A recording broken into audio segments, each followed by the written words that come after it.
Hey guys, welcome back to the channel. This is story about what if Naruto unlocks powers that the Kyuubi has only seen twice over his many years. Part 1. Before I start, please do support for more amazing content and comments for part 2. Do consider to subscribe my channel and share my video to your friends and check out the description as well. Let's start the video. Naruto grimaced at the thought. Yeah, I remember, he thought as he leapt off the beam into the streets below. Naruto was walking through the streets, avoiding the crowds like a plague.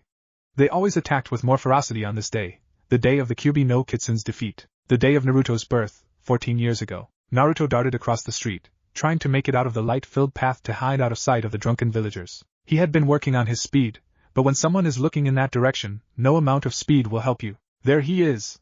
Shouted one of the less drunk villagers.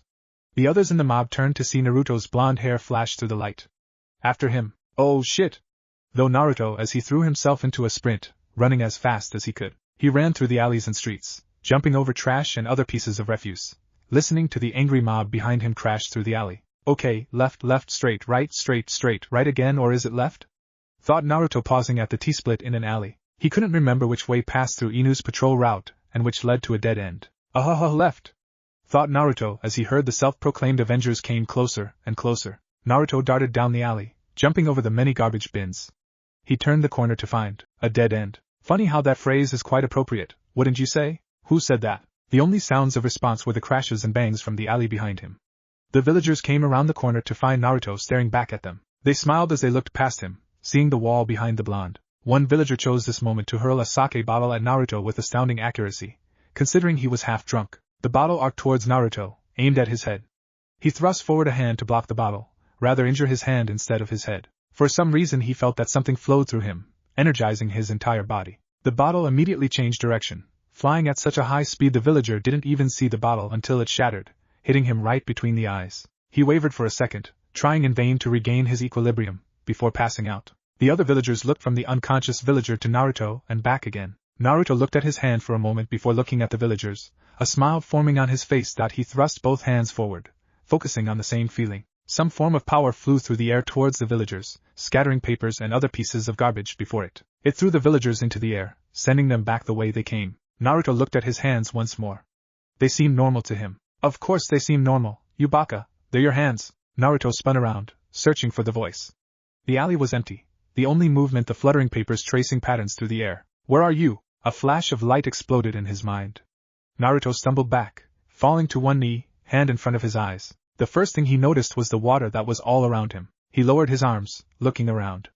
Pipes and hallways were everywhere, twisting and turning as far as the eye could see. Come, said the voice. Naruto's head snapped up at the sound of the voice. He followed the echoes of the voice to one large antechamber. A gate separated the room in half, a piece of paper with the kanji for seal acting as a lock. Where are you? Asked Naruto, peering into the darkness behind the bars. A man stepped out of the darkness, wearing a cloak so red it was almost black. His eyes were hidden in the shadows of his cowl, yet Naruto felt their weight. I am here, within your mind, said the cloaked figure, gesturing around at the sewer-like room. This is my mind? Asked Naruto. Yes, this is your mind. The water is your unshed tears, said the figure. Naruto stepped closer to the bars, the cloaked figure moving with him till they were nearly face to face, only the bars separating one from the other. What are you? Asked Naruto. The cloaked figure threw back his hood, revealing black as night hair, yellow eyes set in a piercing face, and a smiling mouth. I am the Kyuubi no Kitsune, Lord of Demons, Destroyer of Mountains and Creator of Tsunamis. Cower before my might. Naruto just stared at the Demon Lord. Right, why the hell are you in my mind? This statement brought the Kyuubi up short. You remember what happened 14 years ago? Yeah, you attacked. But you're supposed to be dead. The Yondaime Hokage killed you, said Naruto, his brow furrowing in confusion. A human cannot defeat a demon king. Namake's Minato only sealed me away into you, said Kyuubi, feeling a wave of nostalgia sweep over him. So, you're the reason I get beat up all the time? Asked Naruto, face growing angry for a moment. Hey, not my fault! Shouted Kyuubi, his face growing angry as well. Somebody wearing a Konoha Hittite and smelled like snakes attacked me and my family, and ran like a coward. I merely followed him. I had to make sure he wouldn't attack my family again. Well, that's one for the history books, no? Haha, funny little human, but anyways, we're not here to talk about me. We are here to talk about what you just did to those villagers. I've only met 2 others like you and you have the most potential out of all of them. Potential for what? Asked Naruto. Shurihai no Chikara. Mastery of the Force, explained Kyuubi. What's the Force? Asked Naruto. It's the mystical bond between every living thing. It surrounds us and penetrates us and binds the galaxy together. There are those who can channel the Force to affect the world around them. They can use it to push, hold immobile and pull objects or people. They can use it to influence the mind and create illusions. They can the force to crush and hurl lightning bolts at their enemies. The force can also be used speed up, both physically and mentally, allowing you more time to make decisions. Some could use the force to heal themselves or others. Some could even catch glimpses of the future while meditating, said the Kyuubi, remembering all the chats he had with friends of long ago. So I could do all of that? Asked Naruto. Probably I can sense the power within you, you only need the training. Cool! Shouted Naruto, his voice echoing off the walls. Kyuubi winced as his ears flared in pain. Okay, time to go out into the world, said Kyuubi, sending a burst of energy at Naruto. Naruto came out of his mindscape and blinked. Nothing had changed. The papers were still floating to the ground, the sound of the villagers still picking themselves up off the ground around the corner. What the hell? Asked Naruto. Our conversations only take a millisecond in your world, said the Kyuubi. You can talk through my mind now? No, I'm talking through the person next to you. Really? No. Now we have to leave. Why? You want to train to learn, control and strengthen your abilities, do you not? Well, yeah, but what about the academy? What about Ojaizen? Inu? My friends? Who? Haha funny. We are leaving now because Inu and your Lord Hokage will try to keep us here. We need to go and find the last lair I know of where my old friends were staying. Okay, fine. What should I bring? Well, since you have little training in ninja skills as well as force skills, we might as well bring all your ninja tools on second thought. Leave them. They are of a such low quality. They won't last longer than a day or two. So where are we going to get new ones? Easy answer. We steal what we need and send the Hokage the bill. Sounds like a plan. Let's go. Naruto left the alley, stepping around the villagers who had crashed into walls and were still unconscious. He reached the mouth of the alley and stuck his head out, looking for any other villagers who wanted to kill him. Finding none, he snuck towards the shinobi section of the market quarter. He snuck into Higurashi weapons shop, since weapons were first on his and Kyuubi's required items list. The locked door did not deter him, as he bypassed it to enter through the air vents on the roof above. He popped open the vent, giving him a view of the dark inside of the shop. He dropped to the floor, waited a moment to make sure no one heard his entrance, and then grabbed a leather bag off a rack. Okay, first, grab a few sets of Senbon, shuriken and kunai. We'll need them for shinobi training. Second, grab a Zatoichi stick sword. We'll use that for training in the force. Why do we need the sword? All the abilities I've used so far are weaponless techniques, thought Naruto, stopping as he reached for a fourth pack of Senbon. There are styles of swordsmanship that are superior to anything the ninjas can teach you. The stick sword will replicate the blade we'll use later on when you build it, that is. Grab some ninja wire and a piece of cloth. Right, thought Naruto, grabbing a matte black-colored stick sword off a rack of other swords. He picked up a piece of cloth and tied it to the sword before slinging it on his back. He looked around for a moment before he sighted the circles of ninja wire hanging on hooks near the back. He grabbed a pair of rings and added them to the small assortment of weapons in the bag. Okay, I got the weapons, now what? We get you some new clothes. Naruto walked towards the door, passing through the shadow-filled room. Wait! Shouted the Kyuubi, causing Naruto to jump through the roof. What? Though Naruto tried to calm his racing heart. How are you going to lock the door from the outside? Good point. I'll just go back the way I came, thought Naruto, turning back to walk towards the air vent. As he passed the counter, he remembered to leave a note for the owner. He walked to the area of the floor underneath the open air vent.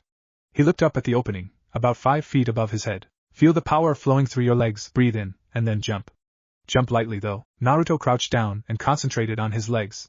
He immediately felt the flowing, energizing sensation he had felt before in his legs. He took a small breath and jumped, and nearly brained himself on the top of the air vent. Holy crap! I just jumped almost 12 feet in the air. What did I say? Jump lightly. Does he listen? No, of course not. I'm just the lord of all demons and immortal. Why would anyone listen to me? Oh, shut up, thought Naruto as he climbed through the air vent. Naruto emerged from the air vent, covered in dust and carrying his bag of stolen weapons. He looked up into the sky, watching the stars. By his reckoning, he had about 5 hours before the sun rises. He would have to be gone by then. You done complaining now? Asked Naruto in his head, since the Kyuubi had been complaining, in many different words that you would hear in any bar after 12 a.m., about the lack of brains Naruto had displayed in his escape from the weapon shop. Not by a long shot. But until later, we must resume our rather dubious means of acquiring items we will use on our trip, replied Kyuubi, smirking. Where to next? Asked Naruto, looking around at the moonlit market district. The place had a calm feeling around it when there were no people bustling through it, throwing him hate-filled glares and rotten produce at him in attempts to drive him away. Enough remembering, we need to hit the clothing shop across the street. Your friend Haruno's parents own it, if I'm not mistaken. We need some new clothes. Once we're out of here, we are burning that hideous jumpsuit. Hey, they barely let me buy this thing at 5 times the actual price, let alone anything else. And another thing, Sakura is not my friend. She hates my guts. I know. She hates your guts cause I'm sealed in them. Enough chat, let's go. Jump to the next building, across the street. Use the force again. Naruto jumped again, soaring through the air to land 5 feet in on the opposite roof. I will never get tired of this, thought Naruto, as he walked towards the air duct opening. He opened the duct and climbed in. He slid down the vent and crawled to the grate into the opening to the store, bypassing the grates that opened to the different apartments above the shop. Okay, once you get down there, grab some dark gray shirts and pants, a mottled black hooded cloak, and a wide black belt, about 4 inches wide. Grab a few shuriken holsters and pouches as well. Also, grab a sewing kit and some material the same color as your clothing. Naruto searched around, going through the racks and shelves of clothing to find the required items. He picked several mottled gray t-shirts and pants as well as a black belt with attachments to hang pouches and other tools on. He had to search around for a little to find a cloak that was the right color and size for him, but he finally found one near the back. He found the sewing supplies and material right behind the counter. The pouches and holsters he found in the shinobi section, right where he saw them when he would wander the marketplace after class at the academy. He left a note on the counter and made to leave. Okay, let's go. Naruto used the force once again to access the air vent and made his way to the roof. Anything else? He asked, looking at his loaded bag of stolen items. Nope, we're good. Head for the gate and go north. That's where I last remember the hiding place of the last 2 people to manipulate the force like you do. Naruto ran across the rooftops, heading for the gate, using the force when needed to launch himself across streets, his bag of pilfered merchandise bumping into his back at every landing. Keep an eye out for those ANBU who patrol around here. They catch us, we get thrown in jail. I know, thought Naruto, looking around for any sentries. Don't depend on your eyes. How the hell am I supposed to see then? Use your other senses. Including the force. Reach out with your mind and sense for others. Naruto stopped for a moment, and closed his eyes. He slowly began to sense energy forms in the tapestry of the force. He felt 3 moving forms, all 3 walking along the rooftops. There you see? Or rather, you don't see? You can feel people through the force, since the force connects all living things. With training, you will be able to sense people and intentions unconsciously. Okay, the ANBU are patrolling the streets ahead. Any idea how to get past them? If you had the training, I'd say influence their minds. Since you can't do that, I would go through the sewers. I hate the sewers, thought Naruto, jumping down to the street level. He was about to lift the manhole cover, then got an idea. He took a step back and lifted his hands to point them at the cover.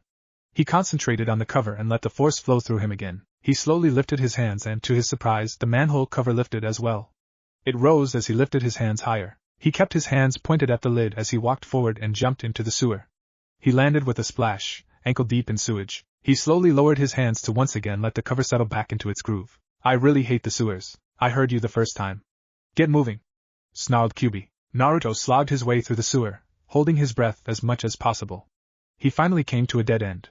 He looked up to see another manhole cover above. Tired of the sewer, the smell and the sewage he had waded through, he pushed the manhole cover with such force that it rocketed into the sky, nearly coming level with the archway on the gate.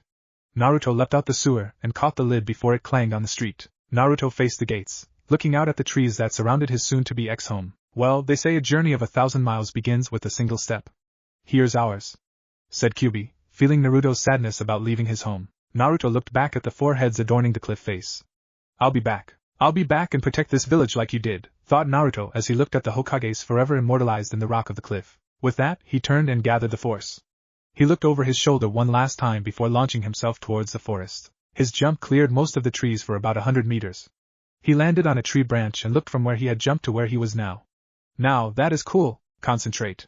We are not out here to have fun, we have to find that hidden dwelling of the other force users. Okay, thought Naruto as he resumed leaping from tree to tree. He continued to hurl himself through the air till morning, watching the scenery blur by, the sun rising in the east, and the animals that traveled on their own paths on the forest floor. I wonder if Ojizen got my notes yet. The Hokage was at his desk, beginning his day with the enemy of all Hokages, paperwork. On top of the pile were 2 notes from Naruto, one found in the Haruno clothing store and one in the Higurashi weapons shop. Curious about the contents of the letter, Hiruzen picked them up and opened them. Dear Ojizen, I have left the village to pursue training in secret.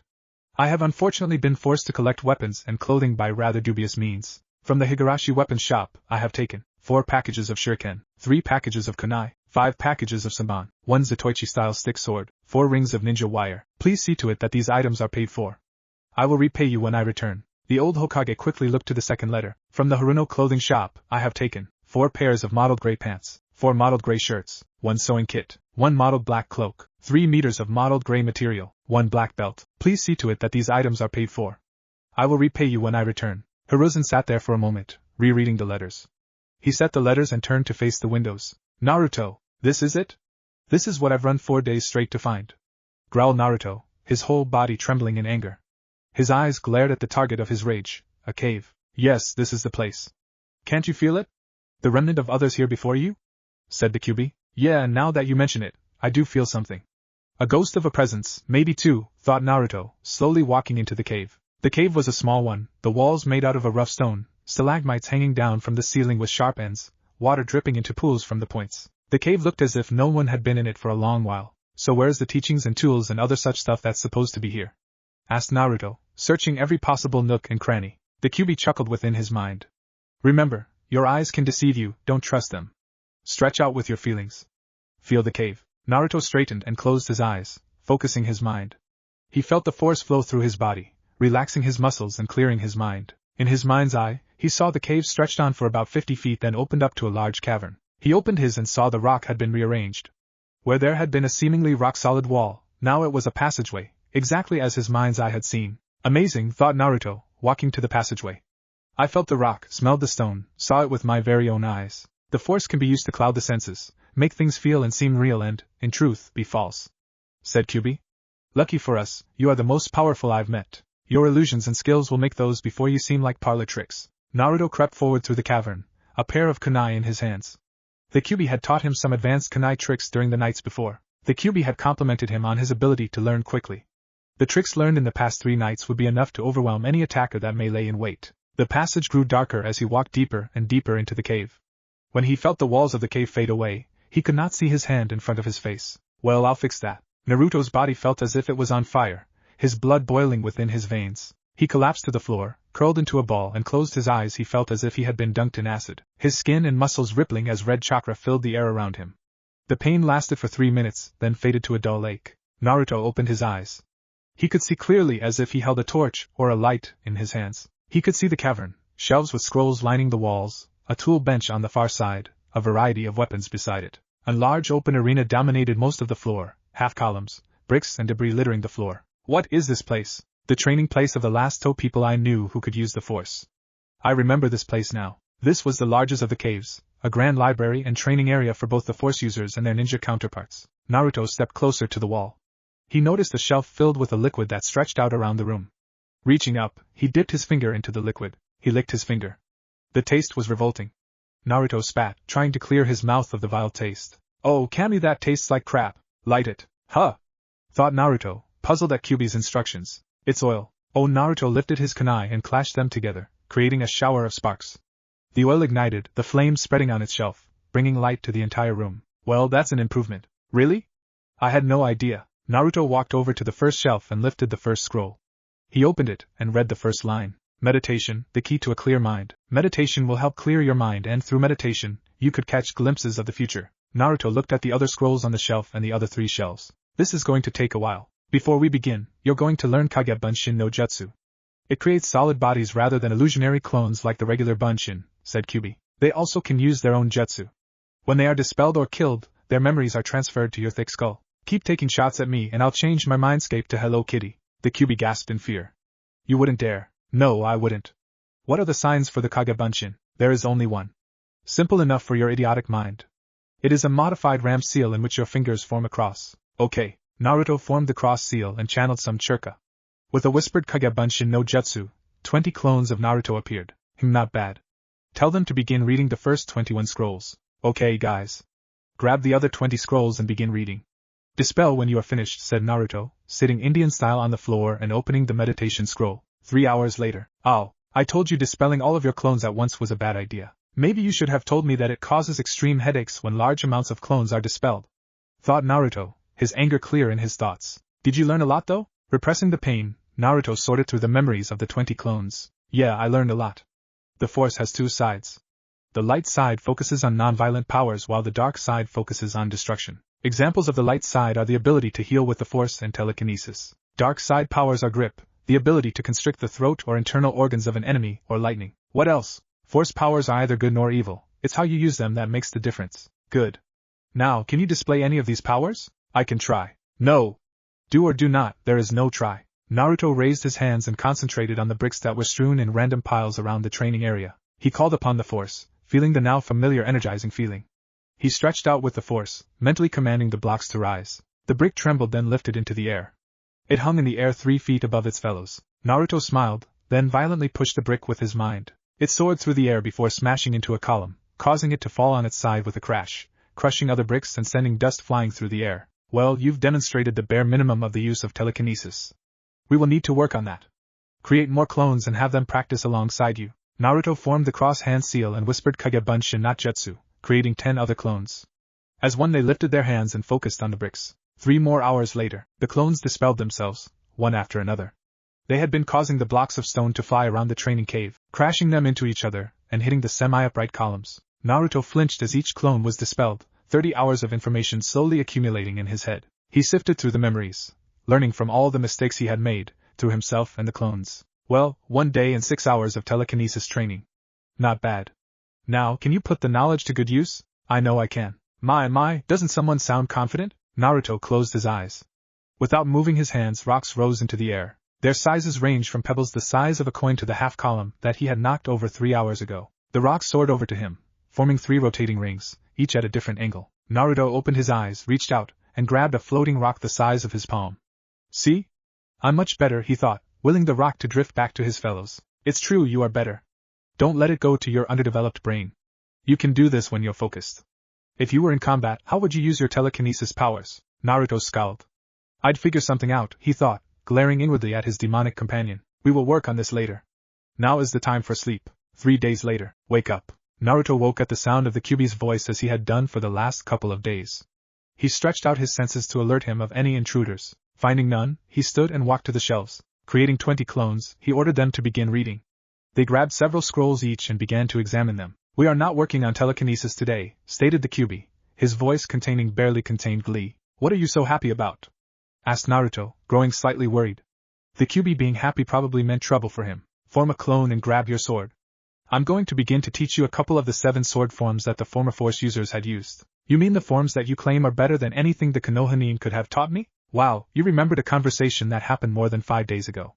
Maybe your brain is not as underdeveloped as I thought, stated the Kyuubi, grinning within his cage. I will end you, threatened Naruto, glaring inwardly at the demon fox. You may try, Deshi no Chikara, you may try. Threats aside, make that clone. Naruto formed the now familiar hand sign and formed a clone. Both held their words at their sides, unsure of what to do. The other clone was surrounded by a cloud of transparent red chakra. The clone took on animalistic features. His pupils changed from spherical irises to vertical slits and changed from Naruto's cerulean blue to the Kyuubi's piercing yellow. His whiskered birthmarks lengthened to stretch from his jawline to the center of his cheeks. His fingernails lengthened to form claws. His hair turned black and spiked. The cubified clone stretched his neck, popping as he rotated his head. It's good to be out, don't you think? Asked Kyuubi, waving at Naruto with his clawed fingers. How the hell did you get out of my gut? I'm not out. I'm merely controlling a clone, though I did transform him a little so it looks like me, stated the Kyuubi. If it makes you feel any better, I can only use as much churka as you give me. You can also just dispel me like a regular Kagebunshin. Well, that's a load off my mind, said Naruto, unsheathing his sword. Hey, what's with the look? Asked Kyuubi, eyeing the blade in Naruto's hand. Payback's a bitch. Ah shit, approximately 3.5 hours later. Come back here. Stand and fight, Lord of Demons. What's the matter? Scared of me? Kyuubi jumped through the air to land on the ceiling, avoiding a slash from Naruto's blade. Oh, come on. What are 1 or 2 beatings because of me being sealed in your guts, right? Kyuubi was forced to dodge kunai, shuriken, and senbon, the throwing weapons lodging deep in the rock ceiling. I really should have waited to teach him those ninja techniques, thought Kyuubi as he dodged a particularly close shuriken. 1 or 2? Try hundreds. When I'm finished with you, you're gonna cower at every shadow. You know what? Fuck this, thought Kyuubi, drawing his own sword. He threw the scabbard away, leaving his hand free in case he needed it for extra heavy blows. Okay, Naruto, time for your lesson.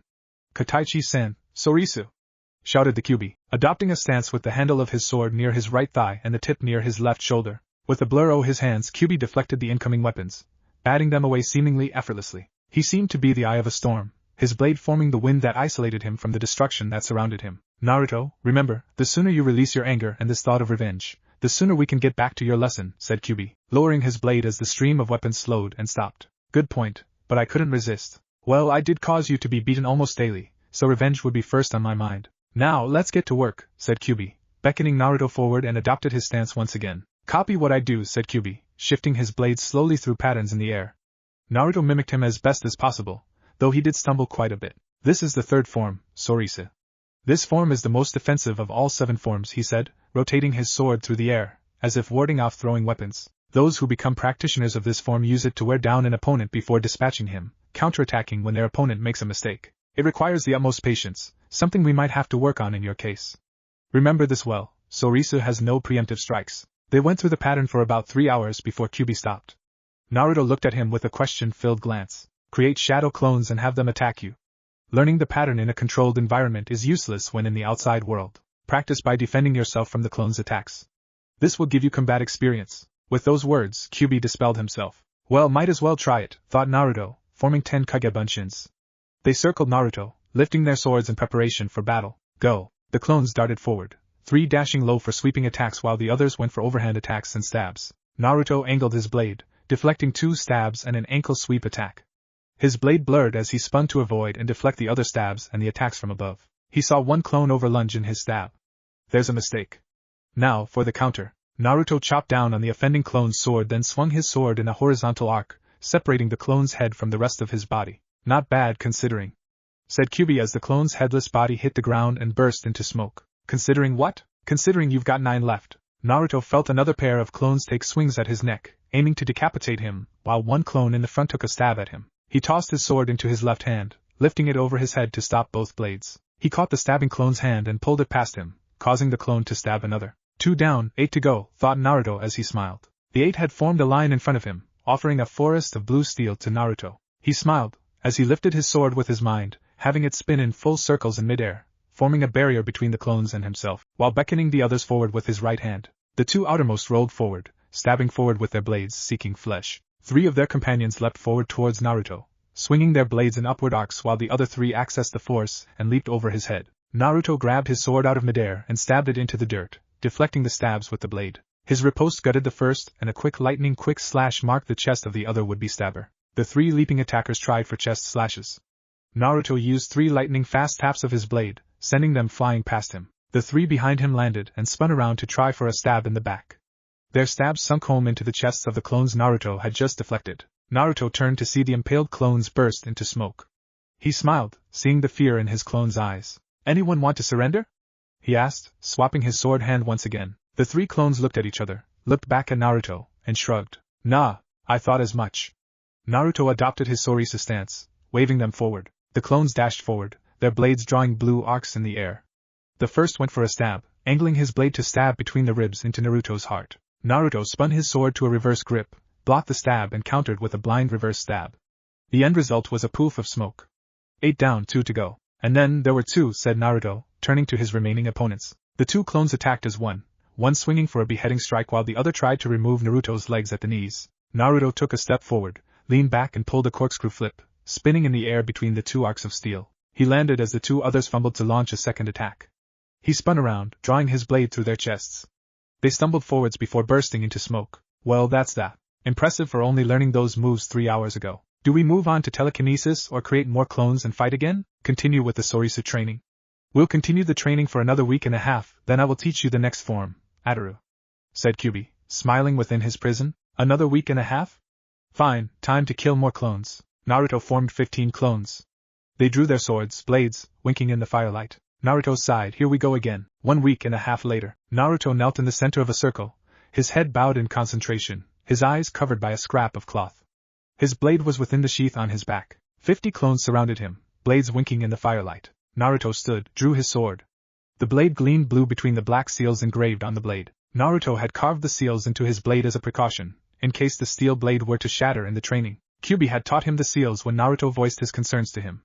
The seals would make the blade 5 times its original strength. He raised his head and spoke one word. Come. The clones attacked, blades displacing the air, slashing, hacking, and stabbing. Naruto's blade formed a blur deflecting and countering every attack that was thrown at him. He repelled attacks from every direction, even from behind, with ease. The wave of attacks began to thin as the clouds of smoke around Naruto continued. The last clone ran forward to attack from behind. Naruto held his blade in a horizontal barrier behind his head. Their blades clashed. Naruto pushed the clone's blade down to the ground, then severed the clone's head from its body. He pulled off his blindfold, looking around at the clone who continued to read through the battles. How was that? Very good. You truly have become a master of Sorisu. I might even go so far to call the master of Sorisu. And only in a week and a half. Much better than the last 2 masters. What's next? Kotaichi sure, Ataru. This was one of the more recent sword combat forms developed. It emphasized acrobatic strength and power in wielding the blade, attributes which were frowned upon by many traditional masters. Ataru relies on wide slashes, acrobatic proficiency and an open space for the practitioner to fight. One basis for the acrobatic nature of Ataru is that the sword can damage with brushing, light strokes, rather than hard chopping motions of other styles. Ataru practitioners are at a great disadvantage if fighting in a small area. In dire situations, Form 4 practitioners use the force to aid in their acrobatics. Spinning, jumping very high and running very fast, masters of Form 4 are sometimes only seen as a blur. In order to achieve the acrobatic prowess, amazing reflexes and physical punch of this form, a master would focus on the force, letting it flow deeply throughout his entire physical being, even allowing him to overcome the limitations of old age or poor conditioning. Due to its aggressive nature, it is an effective form to use against single enemies, but leaves the user open to attacks from multiple opponents. Ataru is better suited to dueling than open warfare. Great. Time to teach. Naruto formed a clone and Kyuubi took over, making the physical changes he enjoyed. Time for your torture, said Kyuubi, a foxy grin plastered across his face. You mean training, don't you? Asked Naruto, drawing his sword. Nope, torture, said Kyuubi, unsheathing his own blade. Oh fuck. Here we go again. You know, we should work on some more force powers. I've already learned Sorisu, Makashi, Ataru, Shurin, Gemso, Naiman, Vapad and Juyo. The first form is next to useless now that I've learned all the others. You've already learned to meditate, use telekinesis in and out of battle to the utmost degree, how to influence someone's mind, and you've learned to use the force to augment your physical skills such as hit harder, react and move faster and jump higher. The only things left that I know are absorb, lightning and drain. Naruto sat cross-legged in the cave, thinking about the 6 forms he had learned in the past 3.5 months. Makashi he had learned as a precaution, since Makashi was made for blade-to-blade combat. It is described as being very elegant, powerful, and requiring extreme precision, allowing the user to attack and defend with minimal effort, while her opponent tires himself/herself out. The form relies on parries, thrusts, and small, precise cuts as opposed to the blocking and slashing of the other forms. The blade manipulation required is very refined and requires much focus, but the results are extremely potent. As ranged weapons such as shuriken come into play, the advantages of this form of blade combat become less useful, but it is still potent against multiple opponents. Form 2 emphasized fluid motion and anticipation of a weapon being swung at its target, allowing the master to attack and defend with minimal effort. Although many master historians considered Form 2 to be the ultimate refinement in blade-to-blade combat, he enjoyed this form, allowing him to fight many clones at once while not being on the defensive. Also, the use of the force with this form made it easy to take out many clones with a single blow. Shurin and Gemso were the next form he learned. By comparison, Gemso demonstrated an even higher level of physical strength and aggressive moves than Shurin. It is believed that Shurin and Gem both fall under the category of Form V, much like Juyo and Vapad are both Form 7, with Shurin better at dealing with ranged weapons and Gemso better at blade-to-blade combat.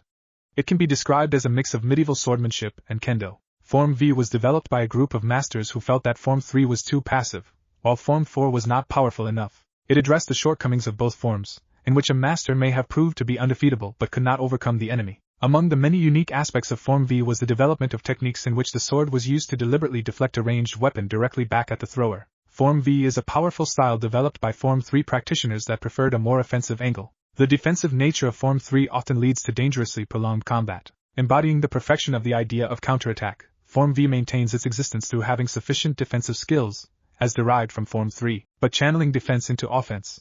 While Form 3 combatants effortlessly deflect shuriken and other ranged weapons, Form V practitioners excel at redirecting the offending weapon toward the opponent.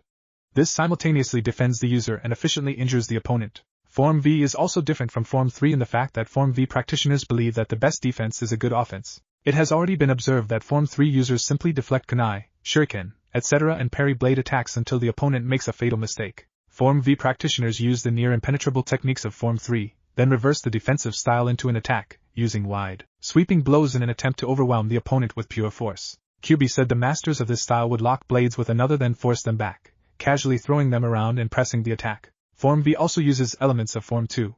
However, where Form 2 concentrated on precise and elegant parries, Form V permits the user to actually fully block and repel attacks since it calls for the use of more powerful, force-enhanced strength. A dedication to the power and strength necessary to defeat an enemy characterizes the philosophy of Form V, which some masters describe by the maxim peace through superior firepower. To some masters, Form V represents a worthy discipline prepared for any threat. To others, Form V seems to foster an inappropriate focus on dominating others. The aggressive philosophy of Form V is the source of many a master's disapproval. With the offensive but refined movements of Form 2 and the highly defensive postures of Form 3, Form V has been proven to be a highly effective style. Both Form V and 7 call for its user to use emotion to enhance their strength. Form V users can best be described as bold, powerful, fearless, and confident. They are unafraid to let their emotions rule them and contribute to the fight, though they are wary of falling to the dark side. A master Form V stylist will be able to pull back from the abyss of the dark side. Kyuubi said the masters of this style would lock blades with another, then force them back, casually throwing them around and pressing the attack. The sixth form, Naiman, he had learned only for one reason. Form 6 is the stepping stone to the dual lightsaber form, known as Jarkai. No one who has successfully mastered Jarkai has done so without first mastering Naiman. It was for this reason Kyuubi bothered to teach this form. Form 7, Juyo and Vapad, was learned last. Anybody who views an initiate of this style will witness many sword strikes that appear simultaneous. The most challenging and demanding of all forms, Form 7 requires intense focus, high levels of skill, and mastery of other forms. Juyo is portrayed as a powerful but precarious form that sacrifices defense against both weapons and the force in return for greater dexterity and strength of attack. Every blow from a master of Form 7 Juyo threatened to be a life-ending critical strike. Vapad goes beyond being a fighting style as it becomes a state of mind and a power. The state of mind requires that a user of Vapad be allowed to enjoy the fight and be given over to the thrill of battle and the thrill of victory. Naruto had just started learning Jarkai a handful of days before, trying to get a dual sword wield into his many styles of fighting. So far, he was less than he would have liked, but, in Kyuubi's eyes, it was a passable combat style. Not his most comfortable style, but one he could use nonetheless. He also began to throw in elements of a non-sword style called Dunmach. Dunmach is a style of combat that aims to defeat an opponent by wearing down his or her spirit by whatever means possible, rather than solely relying on sword skills. Dunmach commonly involves spoken taunts, jeers, comments, and jests that expose the opponent's hidden, inner weaknesses and/or doubts. Other variations of Dunmach involve usage of the force to throw large, weighty objects at the master's opponent during combat, which both distracts the opponent from the battle and could potentially cause damage. Another variation involves physical attacks such as kicks and punches. The punches and kicks delivered during a sword lock took many of the clones by surprise, not expecting the blows since such attacks display the obvious risk of the user having their limbs removed, so their psychological impact is great. Naruto was so caught up in his reminiscence that the Kyuubi had to jolt him out of it. "Kid! Get your head out of the clouds and continue with your lessons. We have so few lessons to learn and so much time to learn them in," said Kyuubi. He thought about what he had just said and recognized his mistake. "Strike that. Reverse it. All right. How do I perform absorb? As the name implies, you absorb force attacks or chakra-based attacks, then convert it into energy into that which you can use. For instance, one of your clones performs a katon, Kakaku no Jutsu at you.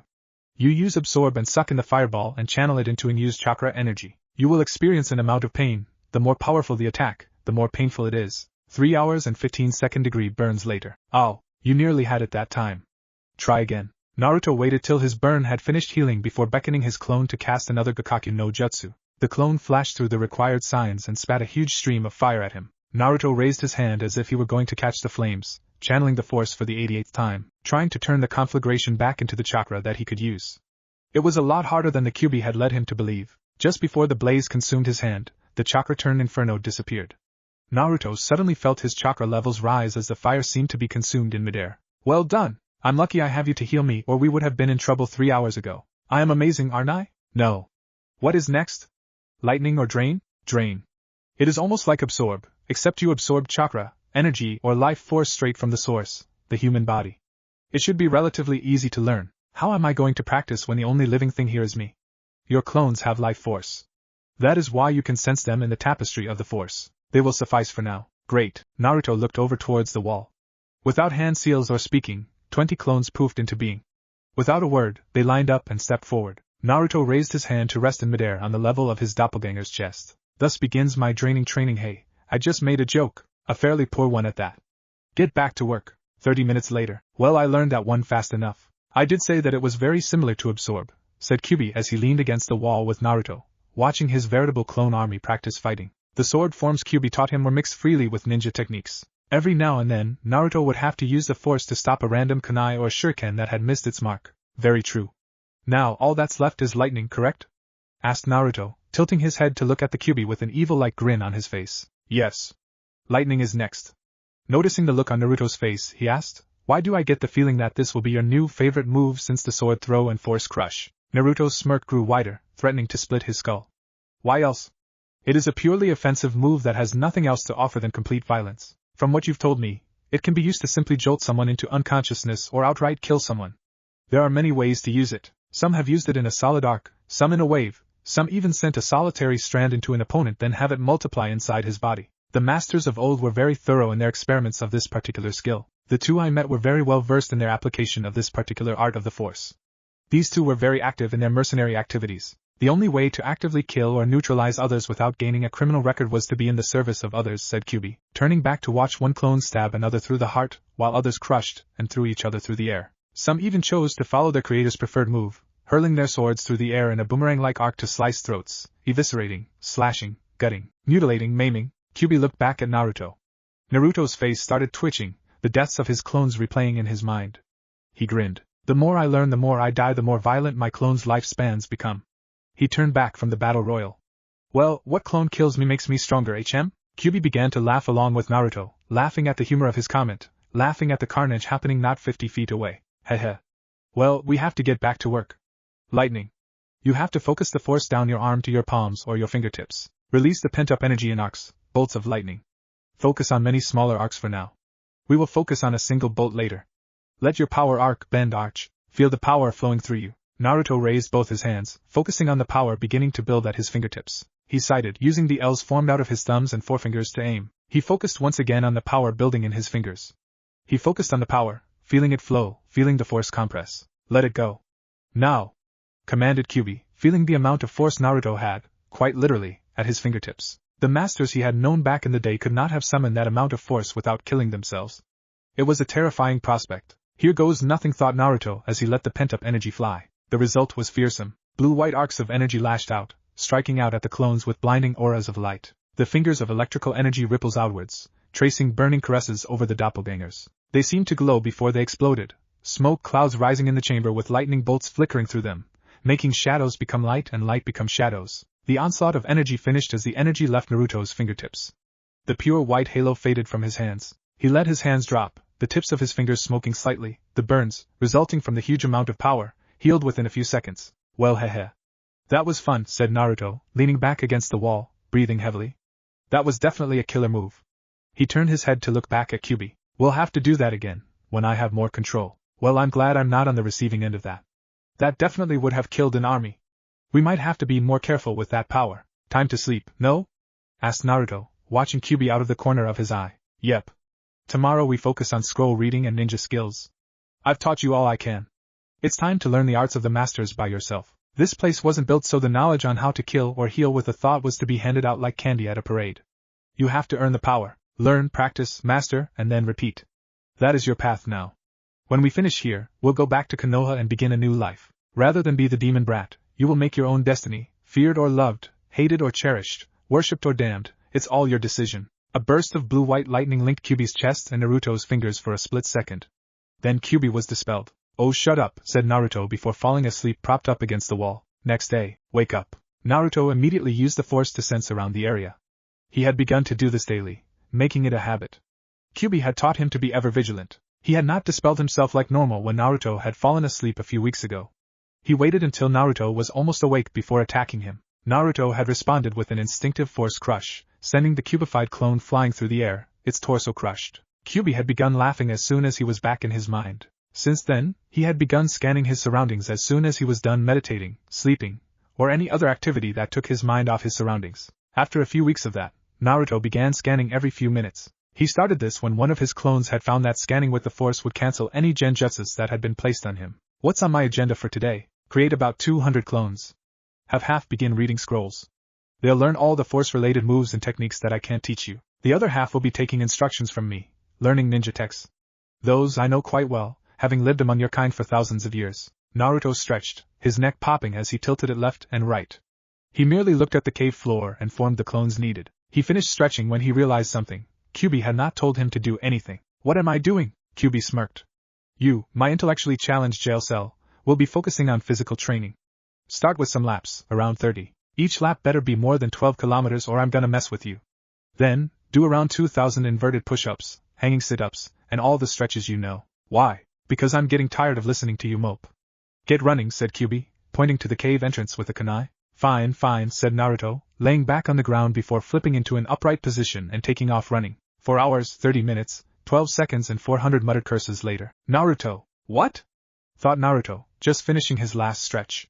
Pulling the splits was a pain, even though the pain vanished in seconds. Your clone found something interesting. Something I overlooked.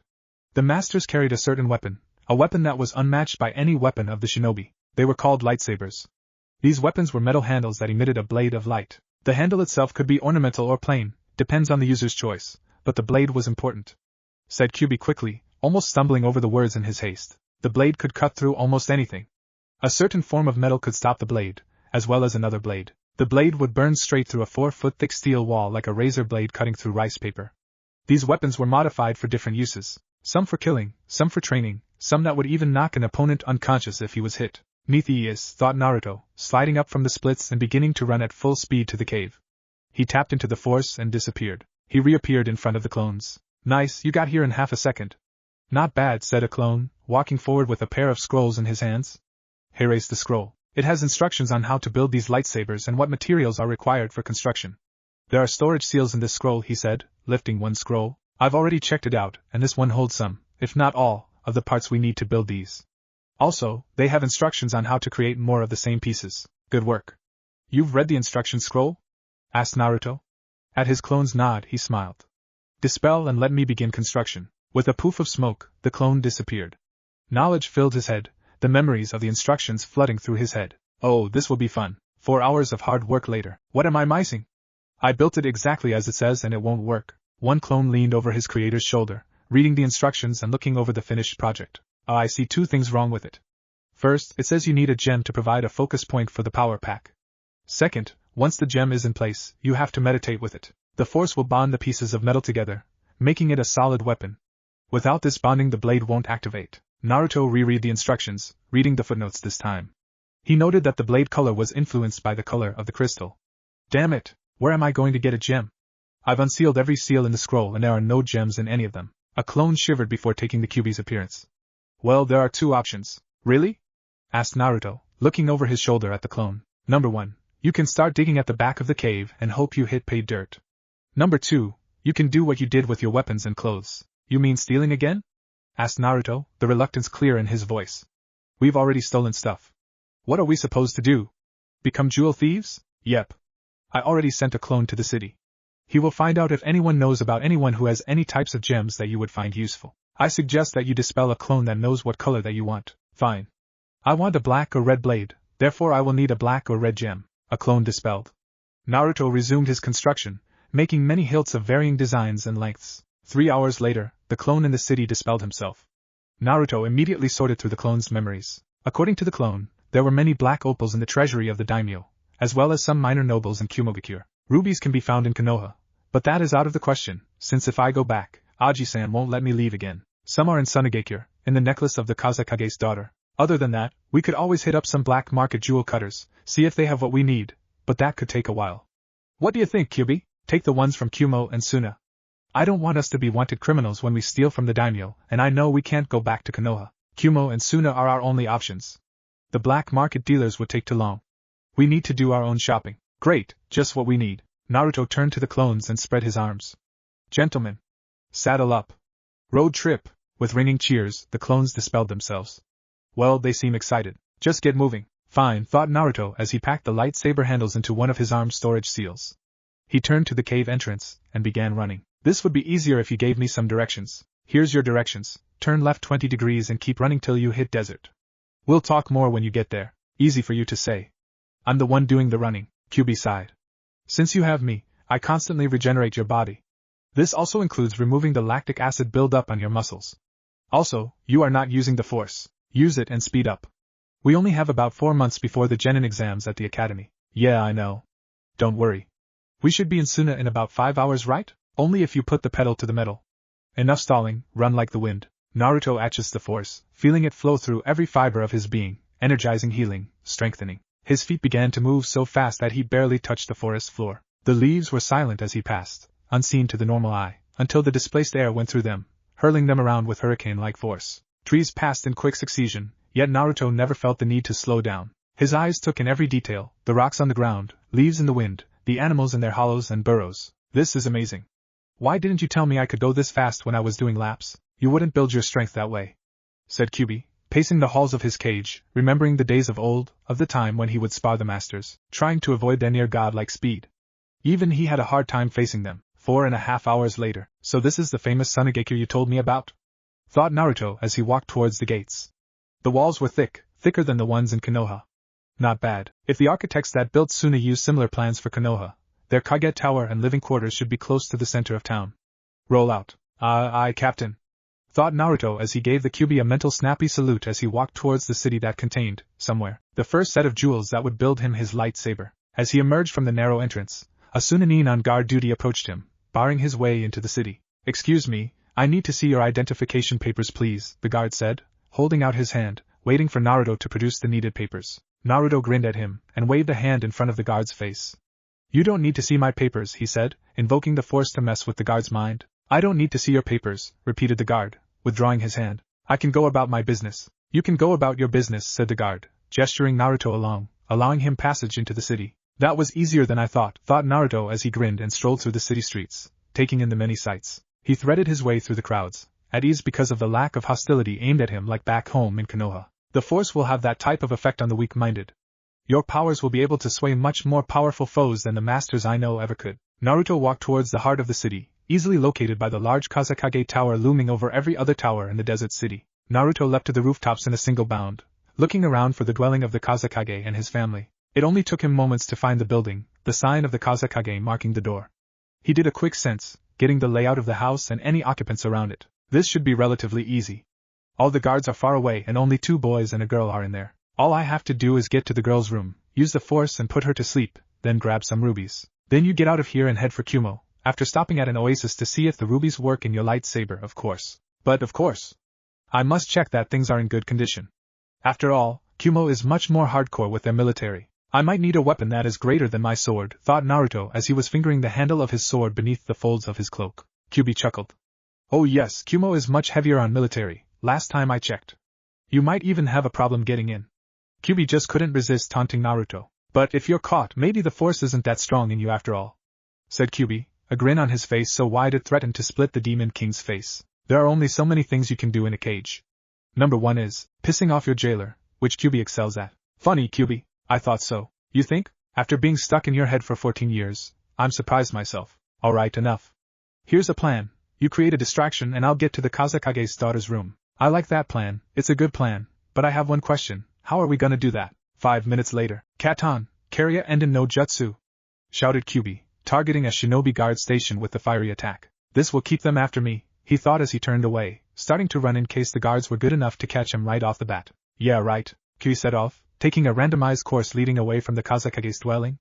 With any luck, Naruto would make it in and out before anyone noticed. With Naruto, as soon as he heard Kyuubi begin his attack, he began walking down the side of the building, heading for the dwelling. Sunanin flew by, trying to apprehend the attacker. Kyuubi's attack is going well. Let's hope the 14 years in the hasn't dampened his abilities, thought Naruto as he walked across the street, wrapping a piece of fabric around his head to mask his face and his hair.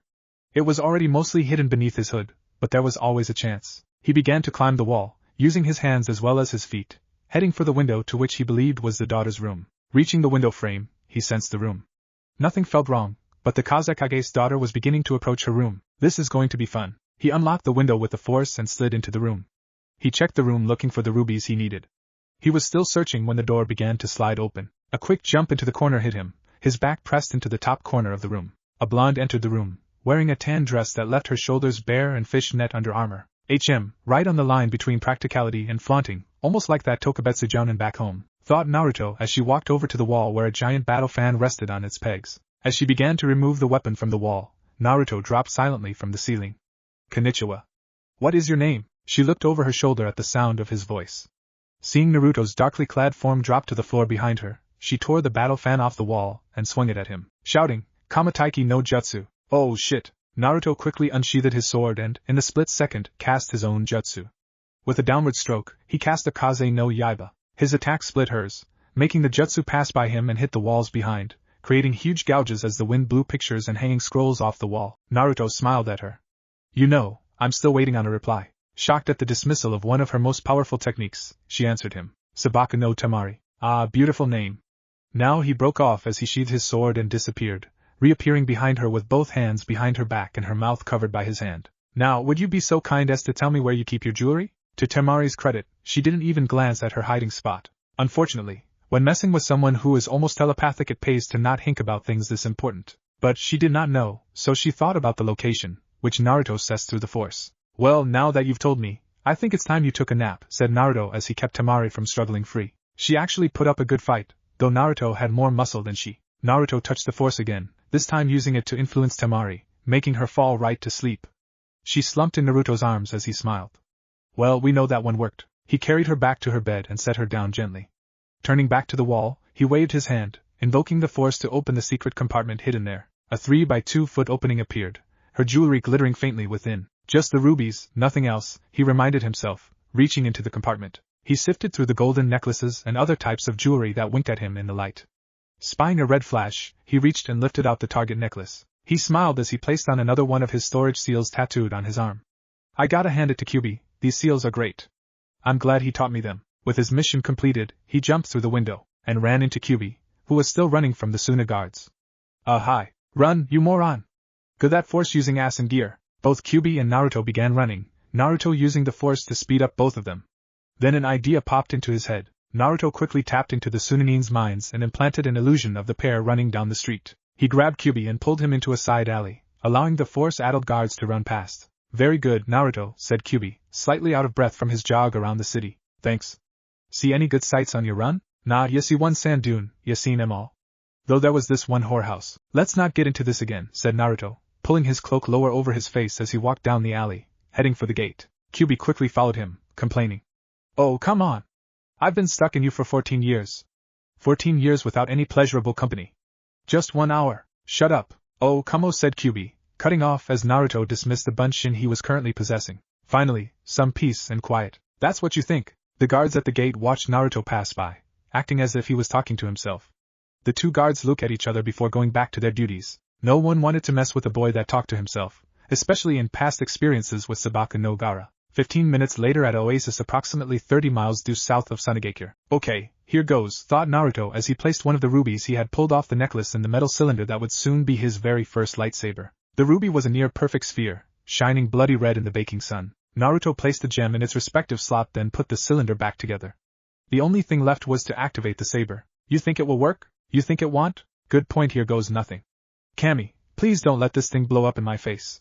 With that thought still echoing in his head, he pressed the activation switch. With a snap hiss, a brilliant crimson blade of light sprang from the cylinder, emitting a humming sound as it moved through the air. Naruto held his hand close to the blade.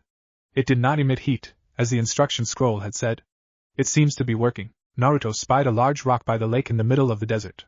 He walked over to it and took an experimental swing, burning a glowing fissure through the rock. Splendid, your first lightsaber is complete, and you have more than enough rubies to build at least a dozen other sabers. Yeah, but I don't want a pair of red sabers. I want a black saber and a red one. That's why we need to head to Kumo. Naruto looked out at the setting sun, watching it slowly sink below the curvature of the earth. Well, tomorrow's another day. He looked back at his glowing saber. And it's looking better already, he said as he snapped off his saber as the sun set behind it. What do you mean, you sense something? Asked Naruto, coming to a stop in his journey towards Kumo. I sense something. A place of power, directly behind us. We should take a look. It could help us in some way maybe. Said Kyuubi. It's in the wrong direction. Here, I got an idea. They'll make a clone, you take over and head towards the place of power you sense. If you find anything like scrolls or something, create more clones and have them learn. Then dispel once you're finished. Deal. Naruto created a clone and watched as Kyuubi took over, changing the features of the doppelganger. If I find that you've massacred a village or something, your next 5 years are gonna be in constant agony. Okay. Scratch massacring a village off my checklist, said Kyuubi, producing a notebook and a pen out of nowhere and scratching off the first item off the list. Naruto glared at Kyuubi before turning away and starting toward Kumo. After a few steps Naruto spun around again. And no visiting any brothels. Oh, come on! Naruto shook his head and continued on his way, disappearing in a blur, causing a wave of sand to fly through the air in his wake. Back in Suna. Where the hell is that bastard? Shouted a rather irate fan mistress. Kankuro barely glanced up at his sister's outburst, preferring to stay away from her and whomever she wanted to find. Gaara was being Gaara. Kyuubi looked towards the village as he passed. If that girl goes to Konoha for Chunin exams and recognizes him, he's dead. Back with Naruto. The terrain had changed a few times, from desert to trees and then trees to mountains. I'm getting close, thought Naruto as he climbed, usually jumping from ledge to ledge but clambering under others when jumping was not an option. Kumogakure no Sato. The village hidden in the clouds.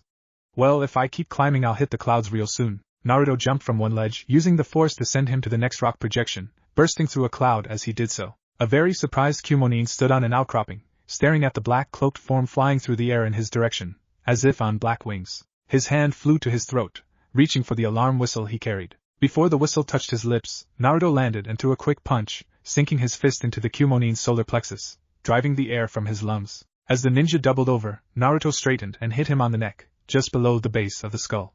The Kumonin dropped to the ground, knocked unconscious. Note to self, thank Kyuubi for teaching me knockout points. End note, thought Naruto, dragging the Kumonin's limp body under an outcropping. Naruto looked at city, once hidden by the clouds, now revealed in its glory. Well, this city hidden in the clouds seems to be just that. Naruto paused for a moment, stretching out with the force, sensing the patrols walking about. Definitely harder than Suna, perhaps a distraction is in order. Naruto created 4 clones and had them henge into random ninja, all their headbands displaying the cloud of Kumo. Scatter. Cause as much chaos as you can. Do not display any force abilities without disguising them first. Run as fast as possible, said Naruto, looking at the clones circled around them. The clones nodded. Go. The 4 clones scattered, all accessing the force and speeding away. Naruto sat down on the rock and meditated. Within a few moments, explosions were heard, along with screaming, alarm whistles, and shouts. Well, at least the training is paying off, thought Naruto as he rose from his cross-legged position. Naruto crept up the mountainside, heading for the second tallest of the many towers. There, he assumed, were the shinobi ruler's quarters. There was his target, black opals needed for his black lightsaber. He appeared from the mouth of an alley, merging with the crowd running in all directions. He followed the panicked crowd for a ways before breaking off and walking the rest of the way through the empty streets on towards the towers. He climbed through a window on the second floor, using the force to cause a distraction, causing the guards to look the other way for the split second he needed to enter. Naruto smiled as the memories of a dispelled clone entered his head. The clone had painted 4 explosive seals onto walls and set them to detonate upon his death before using a katan jutsu on the marketplace, creating a distraction for the original. When the Kumonin had appeared on the scene, the clone fought well, but refrained from using force powers for some reason. His swordsmanship was masterful, but a slight overlunge had a kunai in his heart. He smiled at his killer as the seals he had drawn pulsed and exploded, sending debris and shrapnel flying, causing more chaos and destruction. Note to self, explosive seals seem a little weak. Try to up the explosive force in the future. End note, thought Naruto as he crept along the hallway, searching rooms as he came upon them. He would enter and stand in the center of the room and touch the force. The room was nearly ripped to pieces as Naruto used the force to pull everything into the air, identifying every piece of furniture or jewelry as it drifted past his head. Finding nothing, he released his hold and let the debris fall, before moving on to the next room. He finally came upon a room with a large vault door, solid steel by the sound it made as he knocked upon it. He stepped back far enough before touching the force once again, tearing the vault door of its hinges. It fell to the floor with a resounding thud, echoing throughout the tower. Something tells me I should have used a sound suppression seal on that before I pulled it down, thought Naruto as he entered the room. Mountains of treasure winked at him, jewels and gold in piles in chests, and on the floor. Jackpot! Naruto reached out and pulled a pair of black opals from a pile. The black stones shone in the light, reflecting Naruto's face in their depths. Well, that's done. Naruto's smile fell as the other 3 clones' memories entered his mind. Apparently, a ninja with blonde hair and cat's eyes had destroyed his clones with flames. They also said she had huge chakra reserves, not as much as him, but still enough to be higher than the surrounding jonin. Well, what do you know, maybe someone who can fight me, thought Naruto as he stepped out of the vault and walked towards the exit. He had made it 3 steps before the wall exploded, flames mixing with the debris. Naruto quickly threw up a force shield, sending the debris and flames past him without receiving a scratch. He used the force to push away the smoke, revealing the ninja who had attacked him. A blonde kunoichi appeared out of the receding smoke. She had black pants, a white shirt with black shoulders, a purple sash, and bandages around her arms from elbow to wrists with purple fingerless gloves. Beneath her Kumo Hitaiite, piercing green cat eyes watched Naruto as he drew his sword. Whom do I have the honor of fighting this day? Asked Naruto, settling into his Gemso stance, his favorite form. I am Yujito. Tell the Shinigami that I sent you, said Yujito as she blurred forward, drawing a pair of kunai as she attacked. Naruto used his sword to intercept the blow, locking blades with her before delivering a solid punch to her stomach and casually pushing her backwards, throwing her 12 feet away. He smiled as settled into his stance once again. Please tell me that's not all you can do, he said, taking on hand off the hilt, making a beckoning motion. You're gonna wish you didn't say that, said Yujito, flashing through hand seals before breathing a stream of fire at him, catching him by surprise. A Kumonin that uses katan jutsu? This is Kaminari no Kuni, right? Regardless of what Naruto thought, his body reacted immediately, accessing the force and cartwheeling to safety. Yujito ceased her stream of fire, watching Naruto flip out of the way. He smiled at her. Nice katan jutsu. Pity it's not faster. Yujito smiled sweetly herself, watching trails of smoke appear behind Naruto. Your cloak is on fire. Naruto looked over his shoulder to see flames licking at the edge of his cloak. You gotta be kidding me, thought Naruto as he shed his cloak, revealing his gray pants and hooded sleeveless shirt. At his belt was his lightsaber, gleaming dully in the firelight from his burning cloak. Do you know how long I have had that cloak? Asked Naruto in mock outrage, watching his cloak turn to ashes. My father gave that cloak. Yujito frowned at Naruto's expression, feeling remorse for her accidental flaming of a family gift. I'm really sorry, your father gave you that cloak? She asked, almost teary-eyed. Nope, said the suddenly cheerful-looking Naruto before blurring out of sight, blade thrumming through the air. Naruto aimed 27 precise cuts at Yujito, though, due to his speed, she never noticed. What is he cutting? Here's a hint. I was watching the movie The Mask of Zorro. Yujito looked around wildly, trying to locate her suddenly elusive prey. Where are you? She called out. You all know where he is, right? Behind you, whispered Naruto, leaning over Yujito's shoulder. She froze for an instant, which Naruto took advantage of as he slapped a chakra lock seal and a physical restriction seal on her arm. Yujito collapsed, unable to stand or manipulate chakra, totally disabled. She glared up at him, as he replaced his sword. I'm sorry I have to end our little date earlier than either of us had hoped. I sense a large number of Kumonin heading in this direction, said Naruto glancing out the shattered wall. Not that I can't defeat them, I just don't have the time to mop the floor with every ninja Kumo has. He smiled as looked back down at her. He crouched down and cupped her face. Until we meet again, Yujito-chan, he said, walking towards the hole. Oh, before I forget, said Naruto, turning sharply on his heel. Nice rack. With that he back-flipped through the wall. Yujito looked down to find her shirt in tatters. Damn that son of a bitch straight to hell, thought Yujito as she watched him disappear, fury written across her face. Somewhere in Hai no Kuni, a certain white-haired pervert was resting against the tree, scribbling away in a notepad. Suddenly he sat upright, a strange feeling raising the hair on the back of his neck. My pervert sense is tingling. Back with Naruto. Naruto ran, jumping off the ledges and taking flying dives into deep chasms on the way down, easily outrunning any Kumonin foolish enough to try and follow his suicidal to anyone but a Force user path. One actually got close but had the misfortune to get close enough to warrant Naruto's reaction. Thus, he ended being thrown into a wall with the Force. His pursuers quickly fell back after that. He finally made it back to the border between Hai and Kaze when he felt Kyuubi join him in his mind. Hello, Kyuubi, it was getting lonely here in my mind. Sure, you and your multiple personalities were feeling mighty depressed without me in here. Oh good, the cobwebs are still here, said Kyuubi as he stretched within Naruto's mind. I assume you got the opals? Of course I did, thought Naruto, patting the arm seal as he continued to Kyuubi's last location. Well, I don't know how to say this, said Kyuubi, seeming almost sheepish as he spoke. But of the cave I visited. Had a whole bunch of scrolls. In a back room there are chests, filled with jewels including black opals and rubies. Naruto had stopped running at the mention of jewels. Please tell me I heard you wrong. You're saying that I spent a whole lot of time and energy, and nearly got killed by the entire shinobi forces of Kumo for no reason? Kyuubi grinned sheepishly.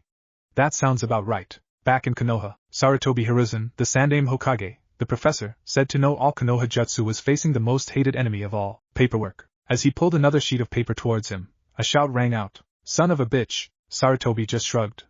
With Naruto gone, the only reason that someone would yell like that would be Anko and Ibiki working on another intruder. That comment was usually followed by a please not there.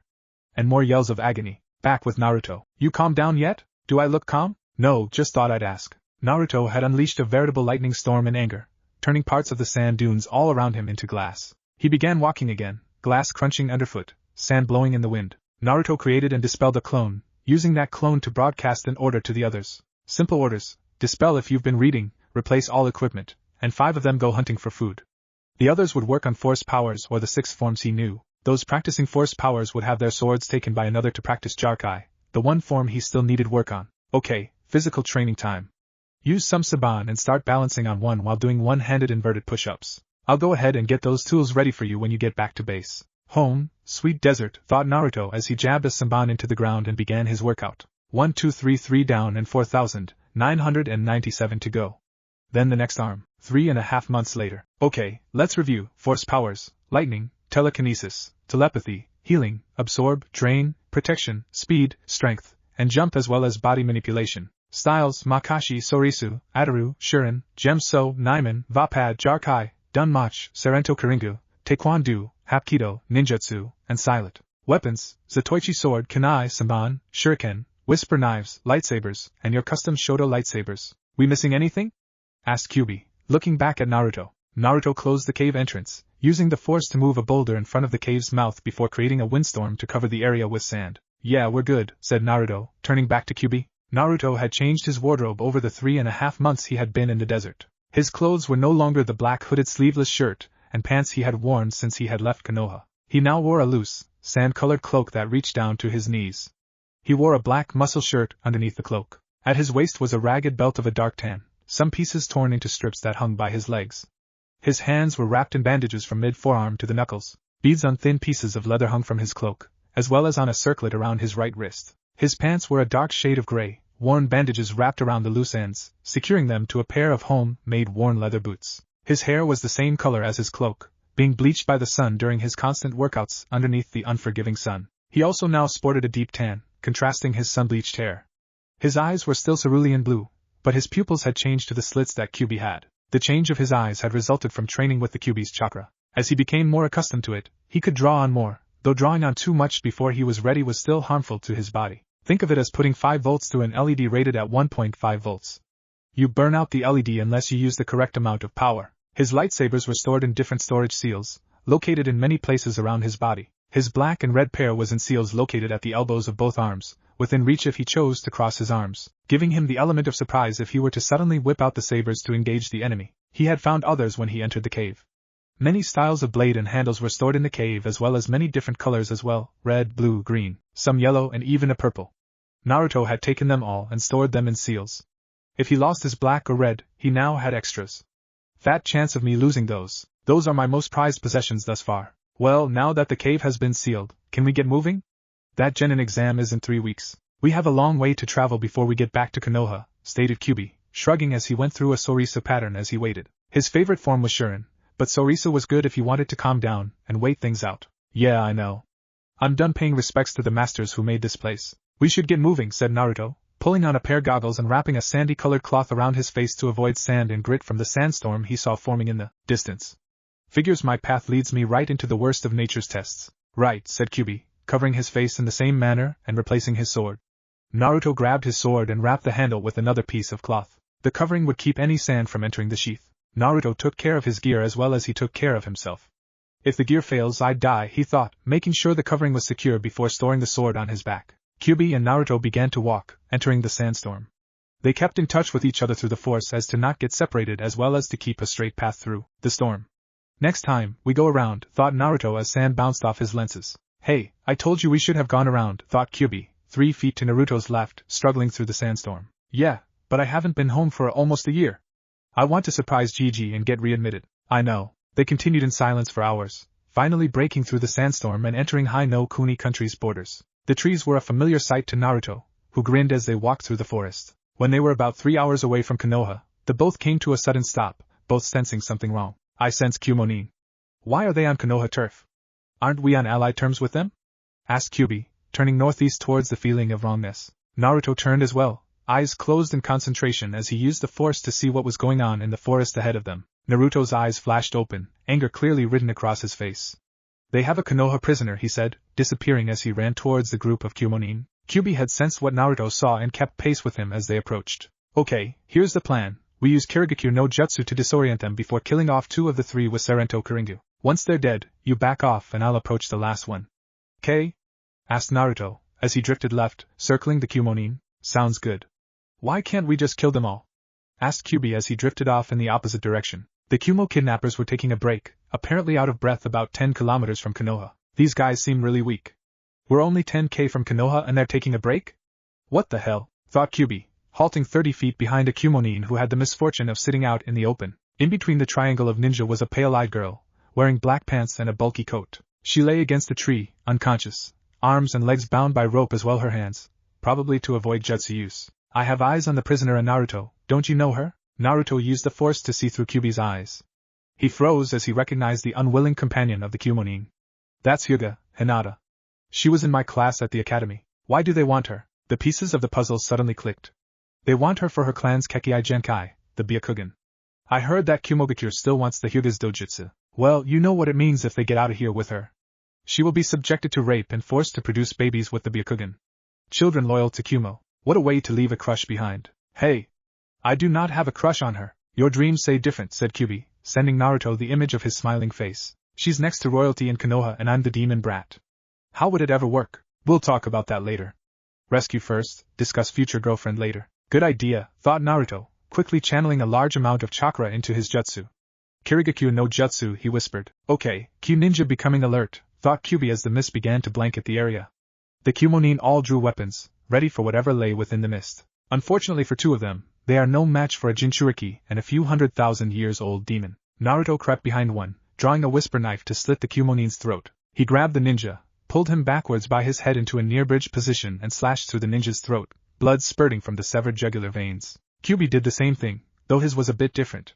He extended a clawed finger and slit the ninja's throat with his bare hand. Both ninjas were lowered to the ground by their killers, who had not one drop of blood on them. Kyuubi retreated into the cover of the trees while Naruto went to stand in front of the other ninja, who was frantically trying to see through the mist surrounding him. Naruto released the Kirigakyu no Jutsu, allowing the mist to disperse. He implanted an illusion in the ninja's head through the force, making him think that Naruto had formed out of the mist. Naruto smiled beneath his scarf, sensing the growing fear within the ninja, mentally praising the ninja's ability not to piss his pants. You have a friend of mine there. You would do well to get back to your own country, said Naruto, casually crossing his arms, laying a hand over the seals hidden by the sleeves of his jacket. If you leave now, I promise you that I will not kill you. Who are you? Asked the Kumonin, still wielding his sword in an aggressive manner. Who is but the form following the function of what, and what I am is a man in a mask. And if you choose not to cooperate, said Naruto, glaring at the ninja. He chuckled for a moment, further instilling fear into the ninja before speaking again. If you not to cooperate, I will be your executioner. Any questions? The Kumonin began to shake, barely suppressing the urge to flee. Yes. I have a question, said Kyuubi, raising his hand as if in the academy as he walked into the small space between the trees. He stopped just to the left of Naruto, grinning his quite unnerving fanged grin at the Kumonin. What is it? Asked Naruto, looking sideways at the demon fox. Why do you get to kill him? Because I am the leader of this outfit, not you.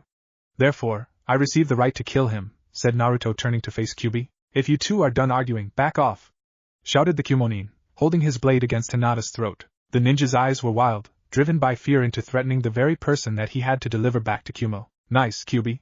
You distracted me. Now, Kumo boy over there has Hinata hostage, said Naruto, turning back to the Kumonin. Kyuubi leaned forward into a predator's crouch. Give me the word and I'll go for his throat. Didn't you hear me? Back the fuck off before I slit her throat, shouted the Kumonin, beginning to panic slightly. A snap hiss was heard before a black shaft of light burst out of the Kumonin's chest. Kyuubi watched as the Naruto beside him disappeared and the original deactivated his saber, letting the Kumonin drop gracelessly to the forest floor. Smoke rising from the airway passage burned through his body. Well, that was fun. Naruto looked down, staring at Hinata. Her eyes had opened while the Kumonin had her by the throat, allowing her to see her two rescuers. Naruto crouched down, using a whisper knife to slice through the ropes binding her. My name is Uzumaki Naruto. You were in my class at the academy before I left to do some training on my own. Sorry I had to kill that ninja in front of you, but it was unavoidable. Hinata's heart skipped a beat. Her long-lost crush, coming back to his home village in the nick of time to save her from the clutches of a band of Kumonin. Can you walk? Asked Naruto, replacing his knife and discarding the rope. Hinata shook her head. The amount of time tied up had cut off circulation to her legs and arms. She was pretty much unable to move. Okay then, said Naruto, lifting Hinata bridal style. Hinata squeaked as she was lifted, latching on to Naruto's arms. Come on, Kyuubi, stop going through the dead guy's pockets. Kyuubi glanced up guiltily as he pulled money and pieces of paper from the ninja's pockets. One paper in particular caught his eye. Look! This paper is the mission parameters for Hinata. It's signed by the Raikage himself. No surprises there, thought Naruto, glancing down at Hinata. He used the force to put her to sleep, allowing her to rest as he and Kyuubi walked back to Konoha. Naruto strode through the forest, weaving between the trees, taking care not to disturb Hinata, who had fallen asleep. I guess this experience was a little too much for her, thought Naruto, looking down at her. Hinata had curled in his arms, burrowing into his chest as she slept. She seemed perfectly at peace. See? I told you. You like her, thought Kyuubi in a sing-song voice, walking beside him. He was smiling so hard Naruto thought he might get his face stuck like that. Since you rescued her, you might have a chance. I don't want her to feel compelled to like me. I want her to have the choice, thought Naruto, taking a second to glance down at the fallen angel in his arms. Her dark blue hair shined in the patches of broken sunlight, framing her beautiful face, and her skin reminded him of the purest snow. Naruto searched his memories and came up with one conclusion. He had never seen something so beautiful in his life. Maybe I do love her. Once again, I told you so. Do not make me shock you again. Okay, simmer down, thought Kyuubi, jumping over a raised tree root, then rebounded to stand in front of Naruto. Hold still for a moment, he said in his mind, reaching over to place his hand on Hinata's forehead. What are you doing? making her think that this was just a dream and thrusting her into a deeper sleep. Now we can move faster. We'll reach Konoha, bring her back to her family, and join the academy. Why didn't you teach me to modify memories? Thought Naruto in outrage, glaring over Hinata's head at Kyuubi. Kyuubi shrugged. There really wasn't much of a reason to before now, don't you think? Naruto rolled his eyes before beginning to run. Kyuubi kept pace, preferring to bounce off anything in sight. Trees, rocks, and even a river became rebound points for the Kyuubi's black-haired blur. Race you! Shouted Naruto through his mind, upping his speed to the point his feet only touched the ground for a millisecond. Kyuubi responded in kind, becoming a blur parallel to Naruto. The gates of Konoha. Izumo and Kotetsu were at the gates, sitting in their booth playing a game of solitaire. Things were slow at the gate. Why did we sign up for this again? Asked Izumo, placing a 10 on a jack. This is the most boring job there is. Because it's the easiest job there is, said Kotetsu in a sage-like voice, before moving a 9 through 6 pile of cards to the 10. Izumo nodded while flipping cards, searching for one he could use. A dust cloud was forming over the road, the result of pounding feet. Kotetsu nudged Izumo and pointed at the approaching cloud. Someone's coming. Naruto and Kyuubi raced through the gate, coming to a screeching stop. I won, shouted Kyuubi, launching into a victory dance. Izumo and Kotetsu raised their heads from behind the desk, looking at the two intruders. Hey, isn't that Hyuga Hinata? Asked Izumo, glancing at Kotetsu for confirmation. At his nod, both of them burst out of the booth and confronted the strangers, kunai unsheathed and ready for battle. Halt! State your purpose for being here, yelled Izumo, pointing a kunai at the duo in a threatening manner. Naruto and Kyuubi, having finished his victory dance, turned towards the pair. Hey Kyuubi? You want to dispel now? Don't want to have to deal with this now. Sure thing, thought Kyuubi, disappearing in a cloud of smoke. Naruto turned back to the Chunin pair. You never saw me, he said, using the force to influence their minds. You want to return to the booth and continue your game. Izumo and Kotetsu turned on their heels and turned around, walking back to the booth and resumed their game. Okay, thought Naruto as he carried Hinata through the streets. Step 1. Get back into Konoha. Check. Step 2. Go talk to Gigi. Pending. As he walked towards the Hokage tower, he stretched out with the force and entered the minds of the villagers in his path, shielding himself by enshrouding Hinata and himself in a force illusion. Things might not go too well if the village demon was seen carrying the Hyuga heiress. Let's get to the tower. Fine. Naruto finally reached the tower and walked to the Hokage's office, following the familiar hallway to the familiar desk and the same bitch's secretary that guarded the office like a hawk. Couldn't he have found a new one by now? With a flourish of his cloak, he appeared before the secretary, creating a wave of air that scattered the papers stacked all over the desk. She looked up in anger to see a masked and cloaked almost white-haired ninja, who appeared as if he would have been more at home in the dunes of Kaze no Kuni, carrying the Hyuga heiress bridal style. Who are you? She asked angrily, frantically trying to grab every paper she could before one of them fell onto the floor. I am surprised that you forget me so easily, O bacon, drawled Naruto, reiterating the insult he had hurled at her every time he entered the room on the way to show the Hokage something he had learned at the academy. The secretary reacted in horror, pushing herself as far from the desk as she could. She, along with much of the population, were told that the Kyuubi had left the village and had gotten himself killed somewhere in Kaminari no Kuni. Just so you know, I'm not dead, said Naruto, pulling down on the mask, revealing his almost feral grin. Also, I have someone that wants to meet you. Channeling some chakra, Naruto created a clone, smiling wider as her eyes widened as he performed a kinjutsu with no hand seals. The clone then changed into the Kyuubi, his grin even more bestial and feral than Naruto's. You can't call him a demon, said Kyuubi as he walked forward, his claws growing longer and sharper. With a single blow, he slashed the desk into pieces, destroying the only obstacle between him and the target of his anger. Because I am. Naruto replaced his mask before walking past the carnage to the door to the Hokage's office. You have 3 minutes, Kyuubi, he called over his shoulder as he let himself in, resuming the illusion. The door closed as the screams began. Sarutobi Hiruzen was at his desk, wishing that he could retire and get back to his calligraphy and his Aika books. He reached for another piece of paperwork, already tired of the ever-growing amount even this early in the morning. Gigi whispered Naruto, casting his voice to sound behind his grandfather figure, enjoying the ability to make him jump. Sarutobi had spun around, kunai at the ready, searching the office for the intruder. Umbu. For Anbu appeared in the room. Naruto had sensed 5 signatures in the force as he entered, so he had resumed the force illusion. With the illusion clouding the ninjas' minds, he walked over to the couch by the wall, placed Hinata on it, and then walked between them to stand in the center of the room. Yo! The 4 Anbu and Hiruzen spun around to face the suddenly visible threat. Why is a Sunanin here? They aren't supposed to be here for a couple of months. I'm not a Sunanin, Gigi. You remember me, don't you? Said Naruto, pulling down his face mask. 5 sharp intakes of breath were heard before Hiruzen walked over and hugged Naruto. We thought you were dead. Naruto looked around the Hokage to see the 4 Anbu still standing there. Shoo, he said, waving his hand in a dismissive manner. He could practically feel the anger from beneath their masks. If looks could kill, Hiruzen turned back to the ANBU and ordered them away. He then gestured to Naruto and told him to sit. Where did you go? What did you do? What did you learn? Where's the money for the stuff you stole? In order, Konoha, Suna, and Kumo. Learn how to control my powers. Lots of new jutsu, sword forms and knife fighting. And the money is right here, said Naruto, placing a small bag on the Hokage's desk with a multitude of clinks. Why did you go to Kumo? They had something I needed.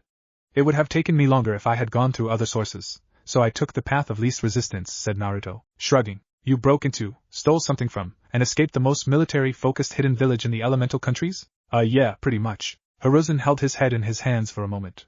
He is going to force me into an early grave, he thought, rubbing his temples. No, I won't, said Naruto, leaning back in his chair. When the Hokage looked up in confusion, Naruto smiled again. I'm slightly telepathic. Some people I can hear their thoughts, others I can only get emotion. What else can you do? Asked Hiruzen, silently dreading the answer. Something told him that what was coming was going to give a large amount of paperwork. I can make things move without touching them. I can jump higher and move faster than any ninja I've met, see the future in small glimpses. And I can influence someone to do my bidding, said Naruto, listing the abilities on his fingers. And yeah, this will give you a large amount of paperwork. As Hiruzen jerked, hearing the voice in his head, Naruto chuckled. I told you I was telepathic. Okay, this is a lot to take in, said Hiruzen, supporting his head in his hands once again. The door to his office started to open. Ami!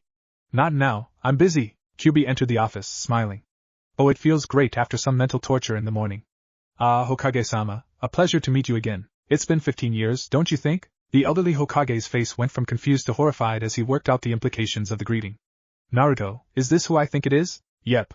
Gigi, meet Kyuubi no Kitsune. Wump, I think you overdid it. Shut up. After a few minutes, Hiruzen came back from the land of blissful unconsciousness. Two faces greeted him, one with blue eyes and the other with yellow eyes. Okay, before you faint again, we have something to tell you. Kyuubi here has not escaped, he is merely controlling a shadow clone. He has as much chakra as I put into the clone. He can't escape and reap havoc, said Naruto, trying to calm the Hokage's fears. Well, I can use the same powers as you, so havoc is a possibility, said Kyuubi, producing a file from nowhere and began sharpening his claws. Thanks, Kyuubi, don't mention it. Is there anything else that you want to tell me? Asked Hiruzen. His senses told him that there was, and usually his senses were never wrong. Yeah, actually, there's one more thing, said Naruto, pointing to the seemingly empty couch by the wall. At the Hokage's puzzled glance, Naruto twisted his hand and raised it in the air. The illusion hiding Hinata dissolved. Using the force, Naruto carried her over to where he was sitting before setting her down in his arms. Why is the Hinata here? Asked the elderly Hokage, feeling a headache coming on. Kyuubi chose this moment to speak up. Blondie's girlfriend is here because 3 Kumonin were trying to kidnap her before we ambushed them in the forest. That statement earned him a glare from Naruto and gasp from Hiruzen. Kyuubi smiled as he pulled the order from his pocket. Here's the order, signed by the Raikage himself. As the Hokage took the form, Kyuubi spoke again. You'd think that the crack team they sent would have the brains to destroy their order after they memorized it. This form proves the Raikage's involvement. Arigato, Naruto, Kyuubi. No problem, we needed to kill them anyways, said Kyuubi, still sharpening his claws. He paused before asking, we're gonna get paid, right? Well, yes, I suppose so. You did rescue Hinata at risk of your own lives, so I think an S-rank payout would be fair, said Hiruzen, filing the order form and producing a payment form. After a few moments, the Sandaime handed Naruto a voucher for payment down on the 3rd floor. What are we to do with Hinata here? Asked Kyuubi, gesturing towards Hinata who had, once again, snuggled into Naruto's chest. Hiruzen smiled at the sight. They do look good together. I know we do, said Naruto, shifting a little in his seat. If I wasn't the village demon, I might have had a chance. Well, you do? Your parents were pretty high up in Konoha society, Kyuubi said, walking over to sit on the Hokage's desk. Isn't that right, Sarutobi Hiruzen? Well, yes. They were. The Hokage got up and looked out the window, remembering the events of 15 years ago. Your mother left this world while brining you into it. She was known throughout the elemental nations as a skilled fighter. Her name was Uzumaki Kushina. Wait, Uzumaki is my mother's clan name? Then what's my father's name? Asked Naruto, growing more confused. Your father was an amazing ninja. He single-handedly won us the 3rd Great Shinobi World War against Iwa and Kusa. He was our greatest Hokage, Namikaze Minato, nicknamed the Konoha no Kiroi Senko due to his Hiraishin no Jutsu. He sealed the Kyuubi into you, using you to keep the demon at bay. Hey! That demon has a name, shouted Kyuubi. No one cares, Kyuubi, said Naruto, looking down at Hinata to make sure she wasn't disturbed by Kyuubi's shout. She shifted slightly before settling down, sighing in her sleep. So my father was the greatest Hokage in the history of Konoha? Asked Naruto, looking at both Kyuubi and Hiruzen in turn. At their nods, Naruto said, and no one ever told me? Easy, Naruto, said Kyuubi, holding up a hand as if he were going to ward off Naruto with it. Naruto's anger had begun to make things move around in the office. A vase was crushed, papers blown through the air, and furniture overturned. Sandaime here was told by your father to keep your lineage a secret, since your father was hated by pretty much all of IWA. He didn't want assassins trying to do you in every day of your life, said Kyuubi, turning to Hiruzen. Though it didn't work out too well, did it? Instead of assassins from IWA or other ninja villages, we got assassins from our own village. Do you know how many times he almost died? How many times he was lucky I was able to send chakra into his system for him to regenerate? How many times your precious ANBU turned away when they should have protected him? Do you? Kyuubi roared, his claws and fangs lengthening as his rage grew. Hiruzen backed away from the demonic shadow clone. The 4 ANBU returned, setting themselves between the Hokage and danger. You're lucky that Naruto considers you and that Inu ANBU a friend, or I would have killed you as soon as I got here. Kyuubi! Enough! Said Naruto. Gigi, send for Hayashi please. I suspect he will want to know that his daughter is safe, and summon Inu as well. He might be interested in his friend's return, growled Kyuubi, working himself back from the breaking point. Tora, tell Hayashi that he is needed in my office. Tsuru, go find Inu. Tell him if he's late I'll tear a page from his book. 2 of the ANBU disappeared, Shunshin Ing away in a burst of smoke. Naruto looked at the others before waving a hand and commanding them to leave. Hiruzen's jaw dropped as the ANBU did as they were told, disappearing back to whatever place they came from. Kyuubi was nearly choking as he tried to suppress a laugh, almost sticking his fist into his mouth to try and stop the noise. They were waiting for a few minutes before the silence was broken by the entrance of Hyuga Hayashi. Hokage-sama. My daughter has been kidnapped again, and you chose now of all times to summon me? We should be organizing a rescue mission, he cut off as the Hokage pointed behind him to where Naruto was, still cradling the sleeping Hinata in his arms. Your daughter is safe, Hayashi, said Hiruzen before gesturing to Kyuubi and Naruto. Naruto and Kyuubi here saved her from Kumo agents. The Hyuga clan had stared for a moment at the mention of the Kyuubi. What do you mean, Naruto and Kyuubi? Well, I'm kinda controlling a shadow clone, though it has been fortified with extra chakra, said Kyuubi, stretching his back. The movement was accompanied by sickening pops, which made Hayashi flinch. Uzumaki-san can dismiss you if needed, correct? Yep, answered Kyuubi, resuming the filing of his claws. Hayashi breathed a sigh of relief, before turning back to Naruto. Why is my daughter on your lap? Whoa, hold on, said Naruto, seeing the fatherly rage within his eyes. This is not what it looks like. She's just sleeping. She had a very trying day, don't you think? Well, yes, my apologies, said Hayashi. He turned to Hiruzen, asking, may I take my daughter home, Hokage-sama? Of course. Give my regards to Hana-chan. Certainly, Hokage-sama, said Hayashi, walking over to pick up Hinata. Naruto levitated Hinata into Hayashi's arms, causing Hayashi's jaw to drop.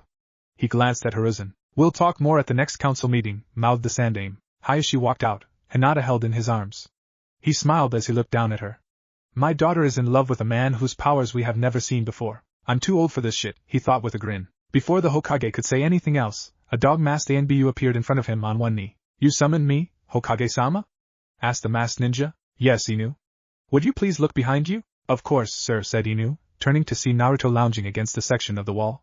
Hey, Naruto, he said before turning back to the Hokage. What is it you wanted me? Inu trailed off, slowly turning back to see Naruto giving him a little wave. Hey, Inu. How's Hibi-chan? Naruto was suddenly swept into a hug. You little brat. Hibi-chan, and I missed you so much while you were gone, cried Inu, tears somehow finding a way out of his mask. Inu can't breathe. Oh, sorry, said Inu, releasing Naruto, who gasped like a fish out of water. Just wanted you to know that your little friend is back, said Hiruzen, smiling as he lit his pipe. Hey, old-timer! Shouted Kyuubi, now hanging from the ceiling, still filing his claws. Where's Naruto's house? He and I are kinda tired and want a place to rest. Unfortunately, the Namikaze mansion was destroyed in the Kyuubi's attack, said Hiruzen, blowing a smoke ring. Okay, where's the most dangerous place in Konoha? Training Ground 44, aka the Forest of Death, supplied Inu, pausing as he exited through the window. Why? Asked the Hokage, looking up at the hanging demon quizzically. Cause me and Naruto are gonna set up residence in the forest. Why else? Asked Kyuubi as if was the most obvious thing in the world. Sounds like a great idea, said Naruto, pushing himself off the wall. Care to point us in the right direction? The Hokage shrugged and pointed out the window. After the duo had left, Hiruzen pulled a bottle of sake and a shot glass from the top drawer. I'm too old for this. At least Enko will have someone to threaten, other than Kakashi. The journey to the Forest of Death took a moment. Before they knew it, they were staring at the fenced training ground. So what do you think? Asked Kyuubi, looking at the 30-foot-tall fence and the forest behind it. It's lively. I can sense all sorts of life in there, particularly some giant tigers, snakes and other dangerous animals, said Naruto, his face forming a smile. Seems like a great place. Okay, let's get going. They both accessed the forest and leapt over the gate. Spread out and find a tree that's about 30 feet wide. If you do, signal me through the force. Until then, good luck. Remember, you're no good to me dead, finished Naruto. They both leapt into the forest, searching for a tree that fit Kyuubi's description. It took them an hour to find one, 30 meters from gate 13. Okay, now what? Use the force and build us a house, said Kyuubi, knocking on the tree with his fist. Fine. Naruto raised his hands and pulled. After a few seconds, a section of the tree broke off, the bark and about 3 inches behind it, measuring about 3 feet wide and 6 feet tall. Well, that's a start, said Kyuubi, observing the beginning of the construction. Keep working. I noticed some poisonous plants that we could use. I'll be back in a few. When Kyuubi came back with plants in hand, there was a hollow tree awaiting him. It had 2 floors, plus stairs. Not bad, thought Kyuubi, examining the floor. It was smooth as finished wood, which surprised him. I didn't know Naruto had such control over the force. Kyuubi paused in mid-step. Where is he anyways? Over here, said Naruto, who was using one of his knives to carve a miniature Kyuubi. Where'd all the wood from inside go? Asked Kyuubi. The amount of empty space in the tree would equal a lot of wood scrap. Over there, Naruto said, pointing behind him with his thumb. Kyuubi looked past to see an immense pile of wood stacked as tall as he and Naruto were tall. What do we do with that? Carve furniture? Fun. Lightsabers? Sure. By the way, what happened to that secretary? Nothing physically. Mentally is another matter. 3 hours later, Sarutobi Hiruzen wished he knew a way he could avoid the plague paperwork that seemed to never end. He had just begun to put Naruto's acceptance letter into the academy when an ANBU brought in another stack. He looked up, thinking to see Ami, but saw a Torai Mastambu instead. Where's Ami? Hospital, Hokage-sama, was his terse answer before the ANBU disappeared. Why is she in the hospital? Because Kyuubi here had a lot of anger to unleash, said Naruto as he and Kyuubi entered via the window. I see. There is a door, you know? Yeah, we know. We just don't use it. So where's my papers for the academy? Right here. Your teacher is still the same, as well as your class, said Hiruzen, handing Naruto a sheaf of papers. Great. It will be nice to see Iruka-sensei again, said Naruto, flipping through the papers. Do you want me to keep a low profile or can I show off a bit? Keep a semi-low profile. Some showing off is allowed, but no making Uchiha Sasuke jump off Hokage Mountain, said Hiruzen, glaring at Naruto as he assumed a who me? Innocent look. But it would be so much fun, said Kyuubi, who was walking on the underside of the shelving unit by the door. Why are you always bouncing around? After about 15 years of being stuck inside of Blondie's gut, I want to enjoy my freedom as much as possible. Okay. Naruto, report to the academy tomorrow morning at 9 o'clock. Room 12. Same as before. Right, said Naruto as he left through the window. Kyuubi paused as he exited through the window. Hey. You know paperwork would be much easier with Kage Bunshin, don't you think? Sarutobi Hiruzen, the Sandaime Hokage, known as the Shinobi no Kami and the Purifessa, broke down in tears and hugged Kyuubi, saying arigato many times over. Get off of me! Yelled Kyuubi before using a shunshin to escape the elder shinobi's chokehold. Only girls, man, said Kyuubi shaking his fist at Hiruzen. Sorry, little overreaction. No kidding. The next day, Naruto leapt over the fence surrounding his new forest home. Let's see, judging by the sun, I have an hour before it's time to head to class. Wonder if that Uchiha has grown a brain or not. As he walked through the town, the villagers whispered amongst themselves at the appearance of a Sunanin in their midst. Naruto smiled beneath his mask. At least no one recognizes me. Let's see how Ichiraku is doing, thought Naruto as he took a side street leading to his favorite restaurant. He brushed aside the cloth that barred the entrance, and sat down on one of the stools. He smiled as Ayam approached, wondering if she'd recognize him. Welcome to Ichiraku's, what can I get for you? It's been a long time, hasn't it, Ayam Oni-chan? Ayam was taken aback by this. She had never met the Sunanin, and yet he referred to her as his older sister. I'm sorry. I don't believe we've met. Naruto smiled again. Of course we've met. Why else would I call you Oni-chan? By the way, how is Tachi doing? How do you know my Tozen? Asked Ayam, growing more confused. Naruto pulled down his face mask, revealing his smiling face and his whiskered birthmarks. Recognize me now? Naruto! Shouted Ayam, throwing herself over the counter to hug Naruto. He laughed and returned the hug. Nice to see you too, Ayam. Tozen! Come here! Naruto's back! Called Ayam, looking to the back of the ramen stall. Tachi walked to the front, wiping his hands on a towel. He smiled widely as he saw his favorite customer and close friend. Naruto, is it really you? It's been so long. Naruto reached over and clasped hands with Tachi. It has been too long, my friend. Are you back for the academy? Asked Ayam, still hugging Naruto. Yep. I had to take a year off to train my new abilities I unlocked. I see. While I'm here, can I have my usual? You still remember it, right? Of course we do. 14 bowls of miso ramen. Coming right up, said Tachi as he and Ayam sprang into action. Within minutes, Naruto had his food. By the way, what are your new abilities? Asked Ayam, giving way to her curiosity. Naruto froze, his chopsticks halfway to his mouth. He put his food back down and leaned forward. Do you really want to know? He asked, fixing her with his blue-eyed gaze. Yes, very well. Watch closely, he said as he pointed down at his food. I looked down, watching his ramen. It began to float up, leaving the bowl entirely. Not a drop fell as he levitated the food up to the roof and back down. Tuchi's and Iam's jaws dropped, shock apparent on their faces. I'm telekinetic, among other things, said Naruto as he turned back to his food. He consumed the rest of his food and paid the Ikarakas handsomely, repaying them for the times he had no money yet was given ramen anyways. When Tuchi tried to refuse the money, Naruto just passed his hand in front of his face. It's alright for me to pay you back, said Naruto. It's alright for you to pay me back, repeated Tuchi. Iam's jaw dropped again as Naruto smiled at her. I'm telepathic too, Ja-ni, said Naruto, leaving the stand. Okay, saw Gigi, Iam and I-chan and Tuchi. Gotta get to the academy. Naruto ran up part of a wall then rebounded his way to the top. Harder than using chakra and kept him on his toes. Once he reached the roof, he sped off to the academy. If his memory served him correctly, it was straight ahead. He waved at the ANBU patrolling the area as he passed, jumping 2 roofs at a time. He sensed the astonishment from the masked ninja as he continued on his way. He stopped at the last house before the academy. He perched on the short wall that separated the roof from empty space. He closed his eyes for a moment, sensing for the presence of his former and now current teacher. Finding it, he smiled. Through the window he watched Irika perform his trademarked Oni-Hitsu no Jutsu to quiet the class. He smiled and readied himself for a jump. In the classroom, today we are having a review on Henj no Jutsu. All you have to do is transform into me, said Irika as he stepped out from behind his desk. Line up, please, and show me your jutsu. Before the class could move, a sandy-colored ball flew through the window with a crash. The ball hit the ground and rolled to a stop beside Irika before springing up to reveal itself to be a ninja. Who are you? Asked Irika, watching the ninja warily. His only response was a sheaf of papers thrust in his direction. Naruto watched the class, identifying the ones he knew. Nara Shikamaru and Akimichi Choji were in one of the back rows, eating and sleeping as usual. Yamanaka Ino and Harino Sakura both were in the seats near Uchiha Sasuke, both vying for his attention. Still going through their fangirl stage, I see. Inuzuka Kiba and Aburame Shino were talking to their respective companions, Akamaru and the Kikeichu. No surprises there. Hinata was sitting in a middle row next to the only available seat. Still unconfident in her skills. We will teach her to be confident, won't we, Kyuubi? Damn right.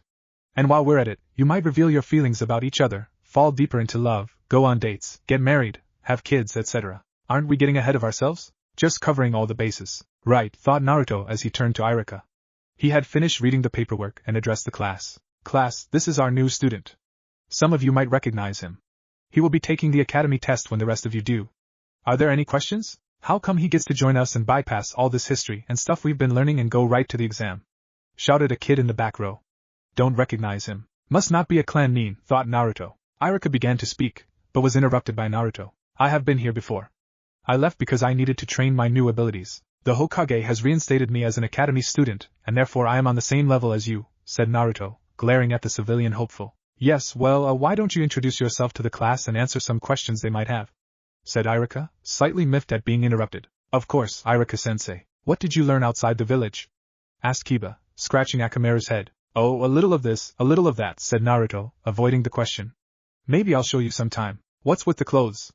You look like you'd be more at home in Suna, asked Shino, watching Naruto behind his tinted sunglasses. I started my journey in Hai no Kuni, had to go to Suna for some things, went to Kumogakure, and then back to Suna for a while. Due to the heat of the desert, my clothes had to change from near black to this sandy color. What is your name? Asked Hinata, staring at him with her Byakugan active. Strange, she thought. I swear I've seen him before. I can't see his face through his scarf. My name is Uzumaki Naruto. It is nice to see you again, said Naruto, pulling down his face mask. The class burst into shouts. Everyone clamoring for the teacher's attention, forcing Irika's hand and using the Oni-Hitsu no Jutsu for the second time. Enough! Shouted Irika, glaring at all the students in turn. After the class settled, he turned back to Naruto. Naruto, please continue. Arigato, Irika-sensei. Who else has a question? How come you got to leave? You're just the dead last. Shouted Sakura. Naruto stared at her contemptuously. You. In the training bra. Don't test me. The resulting silence was deafening. Irika swore he would have heard a pin drop. Kiba began to laugh, slowly followed by Choji, Ino, and Shikamaru. The rest of the class followed. Even the normally stoic Shino cracked a grin. Sakura was furious. How dare he disrespect me in front of Sasuke-kun? All right, that's enough, shouted Irika, quelling the laughter. Kiba picked himself off the floor, Choji went back to eating chips at hyperspeed, Shikamaru went back to sleep, and Shino merely pushed his glasses higher onto his head. Naruto, perhaps you can show the class some of the jutsu you've learned over your travels. After, of course, you show us that you can perform Henji no Jutsu, said Irika. Certainly. Naruto flicked his hand at his side into a half-ram seal. Henj. Naruto transformed into the Hokage wearing his ceremonial robes and hat. Irika. Why are these children in here? They should be outside, enjoying the weather. Very funny, Naruto. I thought so, said Naruto, resuming his normal form. Okay, everyone, outside for taijutsu practice and Naruto's jutsu demonstration. Naruto leapt up onto the wall, escaping the horde of stampeding ninja hopefuls. Irika looked up from the floor. I should have done that. Let's hurry outside before every fangirl in class decides to make their move for the Uchiha's virginity. Outside. Okay, everyone, Naruto has agreed to demonstrate one jutsu from his arsenal. Naruto, whenever you're ready. Naruto nodded at Irika before flashing through hand seals. Raiten, Reiko Enko no Jutsu. Arcs of lightning raced from his hands into the air, crackling and sizzling in midair, glowing a eerie blue-white. Naruto lowered his arms, allowing the lightning to die out. Very nice, Naruto. I assume you learned that in Kumo? Asked Irika, smiling at Naruto. No, I made it myself. Really? That's very impressive. Arigato, sensei. Now, it's time for taijutsu practice. Grab a partner, and begin sparring. That statement created mayhem. Every girl in the class other than Hinata converged on Sasuke, all vying for his attention. Kiba paired up with Shino. Both had animal companions and decided that they work well together. Shikamaru and Choji went off to spar. Well, maybe not spar but eat and sleep some more. Naruto walked over to Hinata, who was busy twiddling her fingers. Would you like to spar? He asked, extending his hand towards her. Good, let's go, Naruto said, pulling her along to an empty section of the academy grounds. He let go of her hand, walked a few steps and spun on his heel. Ready? Don't worry. We'll start off slow, and then speed up. Naruto dropped into a sparring stance, left foot forward, right foot back, forming an L with his feet. His left arm was held low, protecting his body while his right hovered at neck level. Come on, Hinata. You won't hurt me and I know you'll do well. You can't disappoint me. Smooth. Classy. Worthy of my container. Shut up, I'm focusing here. Not working too well, is it? Shut up. He stretched out with the force and siphoned off Hinata's insecurities. As her level of fear reduced, she began to stand straighter and dropped into a juken stance. Left arm and leg outstretched while the right arm and leg were back. Her hands were knife hands, both palms down, one hand hovering in the air above her foot, while the other hovered a few inches from her breast. Concentrate, Naruto. Naruto stepped forward, moving at a quarter of his speed. He slowly punched at Hinata's head. Hinata activated her Byakugan and pushed his hand away with her right before aiming to strike a couple of his arms tenketsu. She moved at the same speed as him, moving slowly, Taichi-like. He smiled as she pressed the assault. As more blows were exchanged, they sped up, always moving at the same speed. Not bad, said Naruto as he dodged a particularly close juken strike that targeted his shoulder tenketsu. As he crouched, he spun on his heel, using his other leg to sweep at Hinata's feet. He connected, sending Hinata onto her back. He looked down at the Hyuga heiress, a smile lighting his features. You will have to do better. Naruto felt her confidence take a blow. Come on, he said as he stood and beckoned to her with his fingers. His smile grew as she performed a kip up, once again dropping into her juken fighting stance. Hinata charged, attacking as she went. Naruto's smile faded as he twisted and turned as he retreated, occasionally using a pushing block for any close shots. Drop and hit her foot when she steps. Why? Just do it. As Hinata stepped forward, Naruto crouched slightly and snapped a kick at her hip. When Hinata attempted to step, her foot was no longer there to put weight on. The end result was Hinata falling onto Naruto, driving both of them to the ground. Naruto smiled again as he lay on the ground, pinned by Hinata, who was lying on top of him. She opened her eyes to find Naruto's face a mere inch from hers. Good, said Naruto. Very good, said Irika, watching from the sidelines with the rest of the class. A few cat calls and whistles were let out by the rest of the class. Naruto and Hinata both looked at the crowd. Naruto waved to the crowd while Hinata blushed tomato red. Would you two mind getting up? Asked Irika, smiling at the pair as Hinata sprang off Naruto. Naruto performed a handless kip up and brushed off his cloak. Same time tomorrow, Hinata-chan? He asked, smiling at the blushing heiress. Hinata blushed harder as she nodded. Until tomorrow then. Naruto sat down in the only seat available, next to Hinata. He smiled as Hinata blushed once again. It seems that just my presence has an effect on her. Hopefully, I'll be able to make her more confident. You never know. Well, you don't, but I do. Oh, really?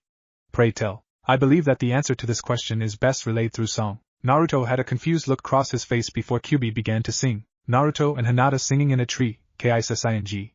First comes love, then comes marriage, then comes. The rest of Kyuubi's song was cut off as Naruto smashed his head into the desk. The entire class turned to look at him. He grinned sheepishly, sporting a rapidly fading red spot on his head.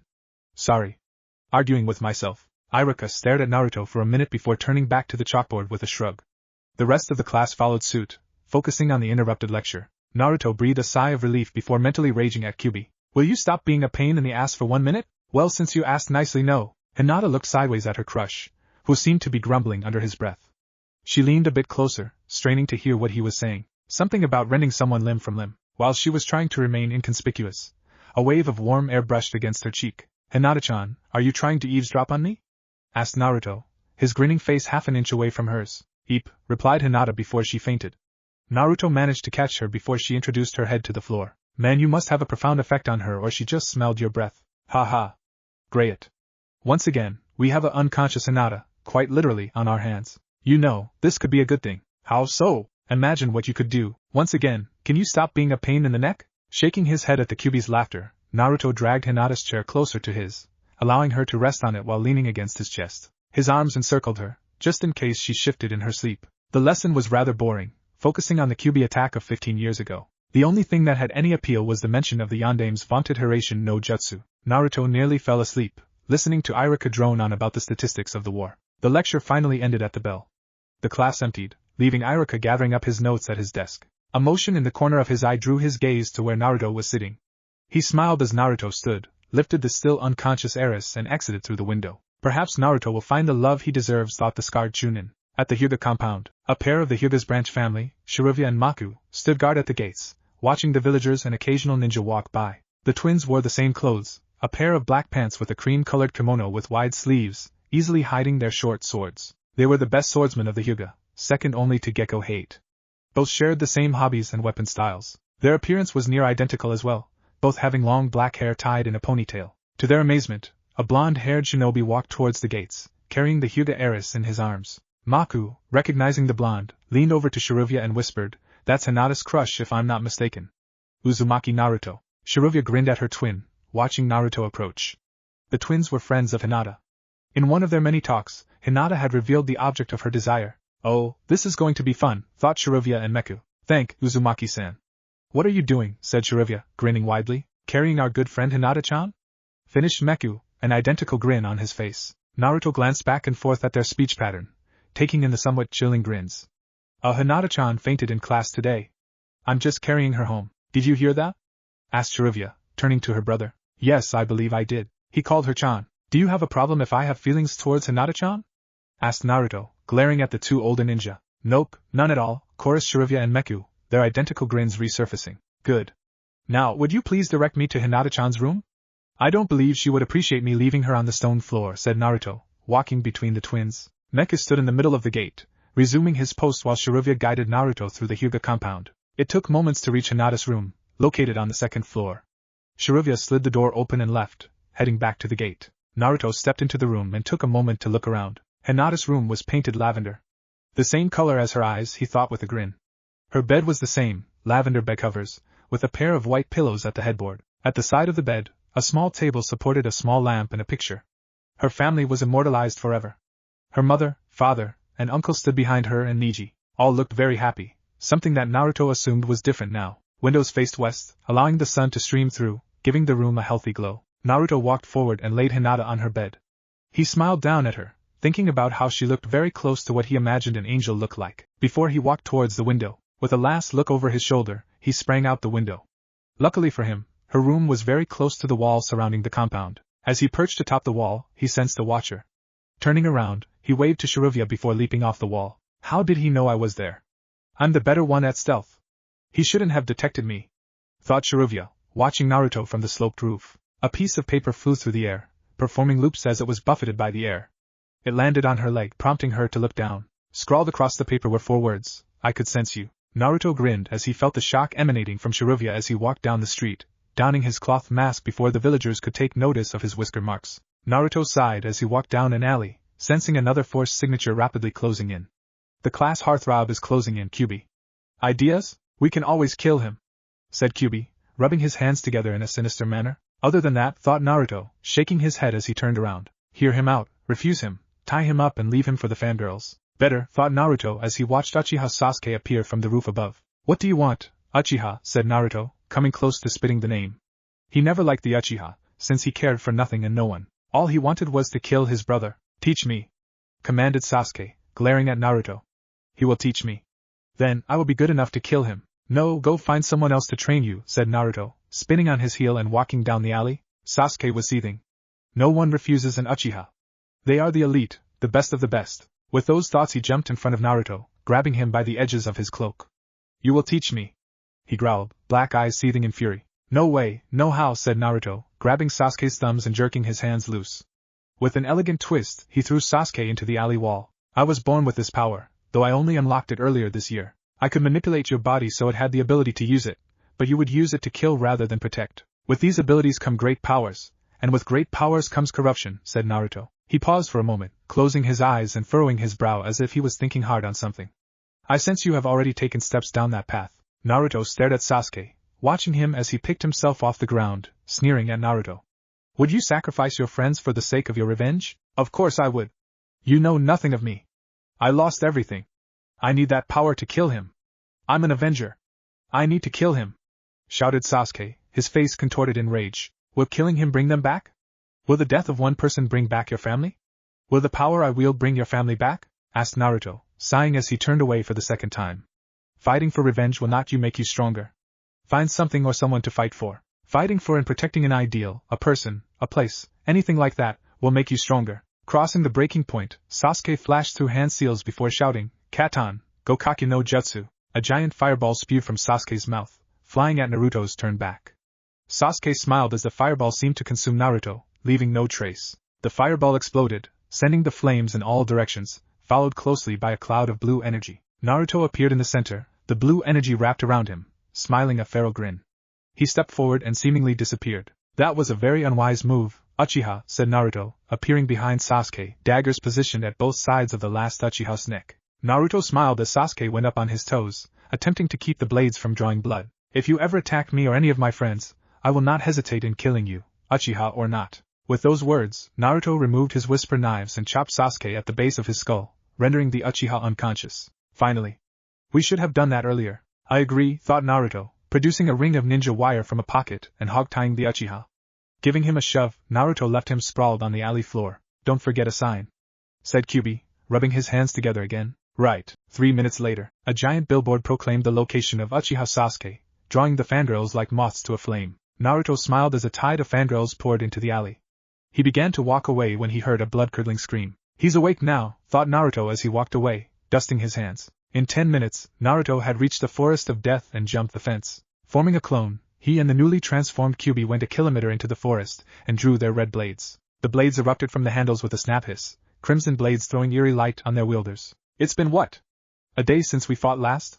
Asked Kyuubi, performing a quick figure 8 before settling into his Sorisa stance. Yep, about that long ago, replied Naruto, performing a figure 8 as well before slipping his saber into a reverse grip, Shurin style. A leaf blew between the combatants, floating in the wind. As soon as the leaf touched the ground, the battle commenced. Kyuubi shot forward, crouched low along the ground. He rolled and stabbed at Naruto, aiming for his solar plexus. Naruto slashed with his blade, redirecting the blade into the ground and slashing at Kyuubi's throat. Oh crap, thought Kyuubi as he leapt above the slash, avoiding the slash. Unfortunately, Naruto had predicted the move and shot out a hand, using the force to cannon Kyuubi into a tree. Ouch, damn you and the force, said Kyuubi, pulling himself back into a standing position. You just had to put an imprint in the tree, didn't you? Naruto adopted a thinking pose, his lightsaber floating in the air. Yeah, pretty much. Fine, my turn, said Kyuubi, assuming an adder stance before flipping off the tree. Naruto watched as Kyuubi became a whirling ball of death. Forced on the defensive, Naruto began leaping, rolling and using the force to speed up to avoid a painful death. Crap, he thought as one of Kyuubi's strikes came close enough to trace a fiery path across his shoulder. Hey, easy on the clothes. It took me a while to find this. Oh, shut up. I know you've got seals to repair the damage. Now come on. Kyuubi began a flurry of strikes, each coming from different angles and fast enough to force Naruto to hurriedly drop into a Sorisa blocking technique. You know, if I didn't know better, I'd think you were trying to kill me, remarked Naruto, locking blades with Kyuubi, glaring at each other over the glowing sabers. Well, you need to be a lot stronger. Especially if you are going to win Hinata's heart and protect everyone, among other things. Remember, when you dodge you won't let yourself get cut down. When you protect someone, you won't let them die. When you attack you cut. Fine, growled Naruto, shifting his blade. My turn, he shouted, using the force to put more power behind his arms. With a simple push, Naruto sent Kyuubi flying back. Naruto pressed his attack, sending slashing arcs of deadly energy blade at Kyuubi. You know, I really hate that form, said Kyuubi as he dodged a diagonal slash. He looked back at Naruto, noticing the attack had cut through a tree. Seriously hate that form. Yeah, hold still a second, said Naruto, sending another baseball swing at Kyuubi. Kyuubi attempted to block, but the force of the blow tore the blade from his fingers. Naruto growled as Naruto pivoted on his heel, reversed his blade and stabbed backwards, sending the blade through Kyuubi's chest. You just got lucky, stupid blonde. All those patterns, force powers, and martial arts experience, and you still get caught off guard, said Kyuubi as Naruto deactivated his saber, giving the handle a spin through his finger before replacing in his arm seal. Sure I did. Just like the last 3 times I used the same kill move on you, thought Naruto as he shrugged off his cloak. He shook his head as he stuck his finger through the hole in his shoulder. You nearly got my arm that time. I need to be more unpredictable. Oh great. More unpredictable. Excellent. We're all screwed. Shut up, thought Naruto as he walked back to his tree house. Using the force, he lifted the door open and replaced as he went inside. 2 weeks later, Naruto propped his feet on the desk and leaned back on his chair. After 2 weeks of pointless history lectures, it was finally time for the Genin exam. He turned his head slightly and winked at Hinata, who blushed slightly and smiled back. It had taken a week and a half to boost Hinata's confidence. With the help of Shiruvya and Meku, Naruto had used their sparring matches had helped her faith in her abilities, while Shiruvya and Meku talked to her while watching her train back at the compound. Through their combined influences, Hinata had finally become the beautiful young woman Naruto knew she was. She actually smiles back now, rather than fainting every time I would come close. Naruto grinned as he remembered how she had closed several of his tenketsu when he wasn't moving fast enough. Kyuubi had nearly laughed his head off at that. Her clothing had changed as well. She had discarded the bulky jacket she always wore and chosen to wear a green, wide-sleeved kimono with black trim and slits at the shoulders. A black and white belt covered her stomach from waist to sternum. He had finally gotten enough courage to ask her out a few days later. They had gone to Ikaraku's and shared tales, though Naruto had withheld most of the info about his training trip. After the meal, Naruto led Hinata to the top of the Hokage monument. There, he told her how he loved her, ever since the first day of the academy when he had fallen off the fence trying to fool around. She had given him a bandage for his cut forehead, and was the first person to give him a genuine smile. To his surprise, she told him that she had fallen in love with him at the same time. They kissed atop the monument, the setting sun behind them. I really have to take her out again. Maybe I can get a reservation at a fancy restaurant. I'll have to ask Gigi. Uchiha Sasuke came over to him 3 days after his beating. To Naruto's surprise, the Uchiha apologized. Sasuke said he had thought about what Naruto had said. Training for the sake of revenge was not the right path, he said. He asked for forgiveness, apologizing for his attitude and for his actions, saying he would try to be a better ninja. Naruto smiled and offered him his hand. All is forgiven, Sasuke. I sense you've found the right path. Since that day, Sasuke acknowledged Naruto as a friend. Okay, everyone, listen up, said Iruka, standing at the blackboard along with Mizuki. Naruto scowled at Mizuki. He felt evil emanating from him. He's planning something. Let's take a look, thought Naruto before he focused on Mizuki's mind. Okay, I'll just wait and see who fails, then I'll approach him or her, convince them to steal the forbidden scroll, and kill them before I leave to deliver it to Orochimaru-sama. Well. Isn't someone a piece of shit? Naruto smiled as he and Kyuubi formed a plan on the spot. Shut up! Shouted Iruka, using his trademark jutsu. The effect was instantaneous, all the students focusing on Iruka. Arigato. Now, when we call your name, come into the next room and we'll test you on the 3 Academy Jutsu. If you pass, we'll give you a Hittite, said Iruka, looking around the classroom. Are there any questions? Naruto raised his hand before speaking. Let me get this straight. You want us to come into that room, one by one, alone with you two, to be tested. Correct? Yeah, pretty much. Does this not sound wrong to anyone else? Okay then, let's get started. Akimichi Choji, called Iruka, waving Choji forward. Over the course of 3 hours, Genin hopefuls entered the room one by one. Naruto leaned over and stopped Hinata as she walked forward when her name was called. Good luck, Hinata-chan. I love you, he whispered as he passed her a small wrapped package. Arigato, Naruto-kun. I love you, she whispered back, stowing the present in her ninja pouch. She would open it later. Sasuke walked over after Hinata was called. Hey Dobe, hey team. Nervous? Not a chance in hell. I wanted to check on you. Didn't want you to have a meltdown on us, said Sasuke, grinning at his friend and rival. Hardy har, said Naruto, punching the Uchiha in the arm. You and Hinata up for lunch? Sure. Your treat? Asked Sasuke hopefully. You wish. By the way, yesterday I noticed that last kunai you threw was a hair off target. Ever since Naruto had used the force to hurl a stack of shuriken into a target with his eyes closed, cutting each one in half with the next, he would rag on Sasuke about his mistakes. You wish, pal. That was perfectly targeted. Uchiha Sasuke, called Iruka. You're up, said Naruto, raising his fist to the Uchiha. See you on the other side, said Sasuke, bumping fists before he walked into the testing room. Naruto was the final person to test. Konnichiwa, Iruka-sensei, Mizuki-sensei, said Naruto, sneering at the last word. Konnichiwa, Naruto. Please perform a henge, please. Certainly, said Naruto. He shrugged and transformed without hand seals or calling out the jutsu name. Naruto disappeared in a cloud of smoke, then reappeared as the Yondaime Hokage, complete with the white cloak with flames across the bottom and a tri-pronged kunai in hand. He smiled as he tossed the kunai in one hand. What do you think? Very good, Naruto. Next is the Kawarimi, said Iruka, looking down at Naruto's test paper. He went to check off henge when his pen disappeared. He looked back at Naruto, finding his pen in his place. He looked down at the paper and saw Naruto's foot in his hand. Tada, sang Naruto before Kawarimi ing again with the pen. A pass. Now for the bunshin. Create 3 bunshin, please, and now to fail. Naruto formed a half-ram seal and used barely any chakra. The end result was a clone that looked half-past dead lying on the ground. Naruto, you fail. Try again next year, said Iruka, shaking his head. Naruto turned on his heel and walked out, shoulders slumped, either of the Chunin noticing the evil grin spread across his features. Later that day outside, Naruto sat on the swing, watching the newly graduated Genin celebrate with their parents, a mask of sadness plastered on his face. Congratulations, son. Mom's gonna make a feast tonight to celebrate. You're an adult now. Naruto barely hid a grimace when a pair of mothers started talking about him. Hey, isn't that the demo, said one, glaring daggers at Naruto. Sure. We're not supposed to talk about that, said the other, covering the first's mouth. He's the only one who failed, I heard. Good riddance.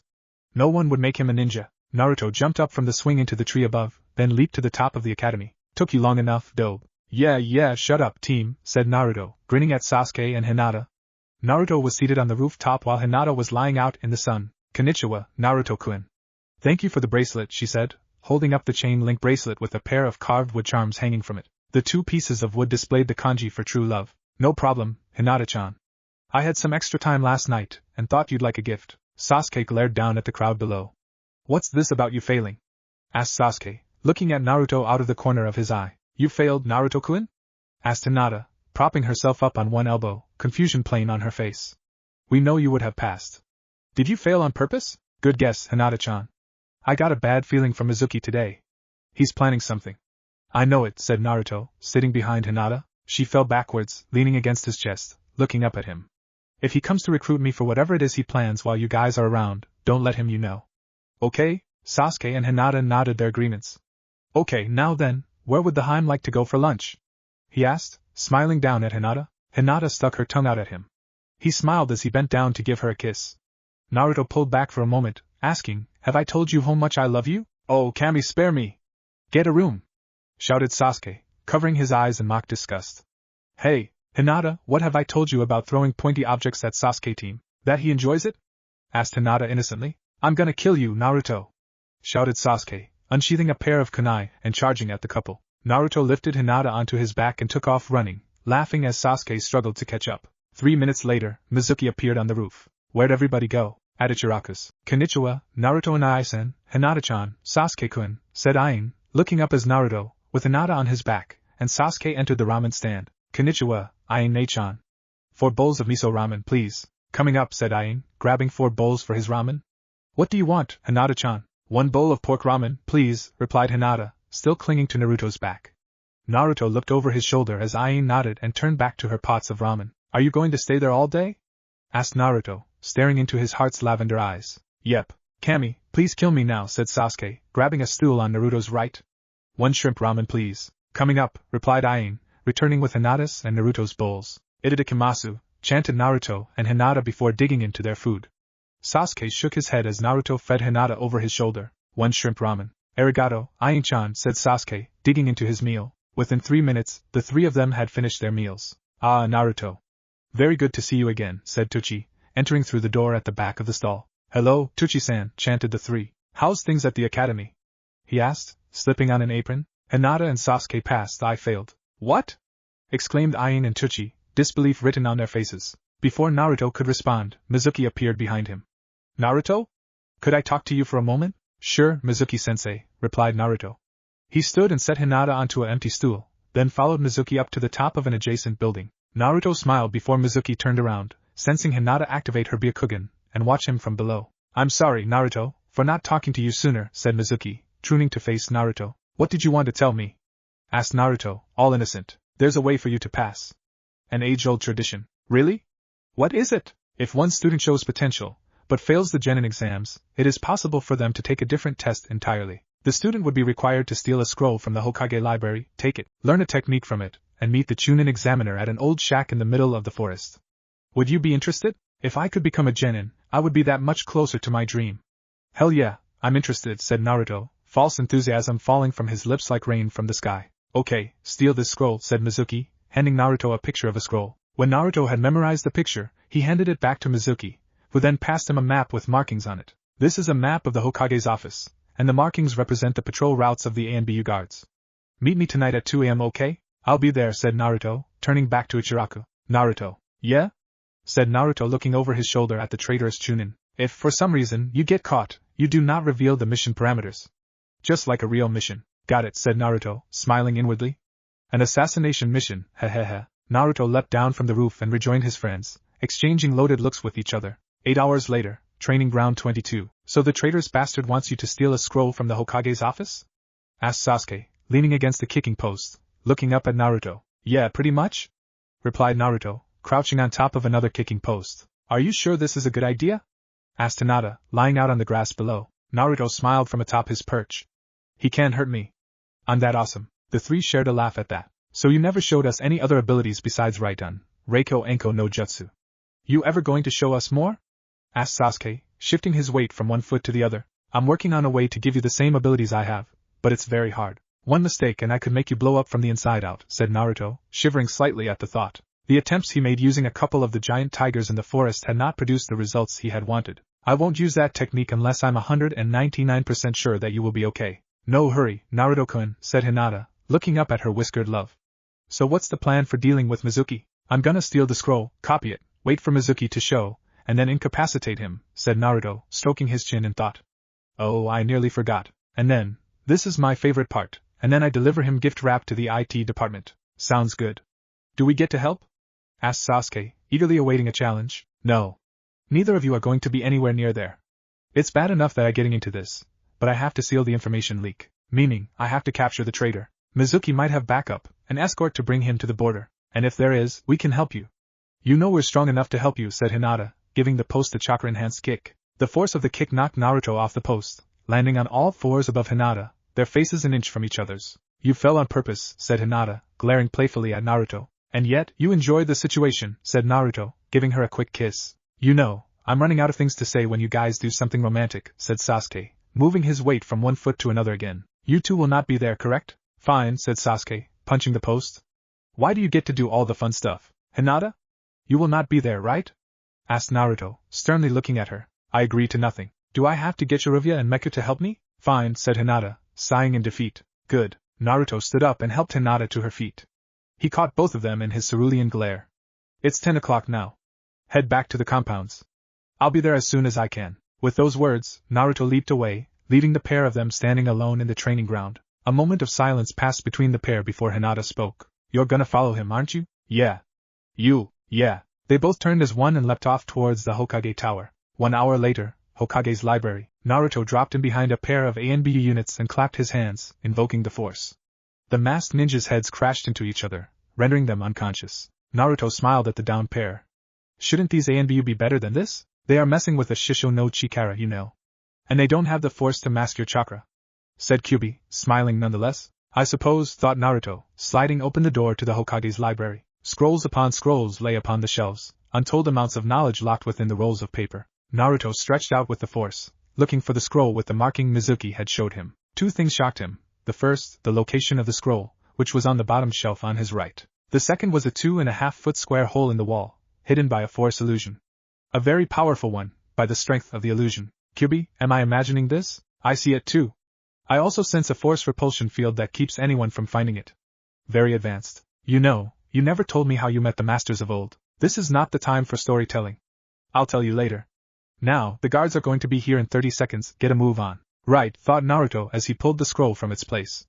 Naruto turned and came face to face with Sarutobi Hiruzen. Naruto, what are you doing here in the middle of the night?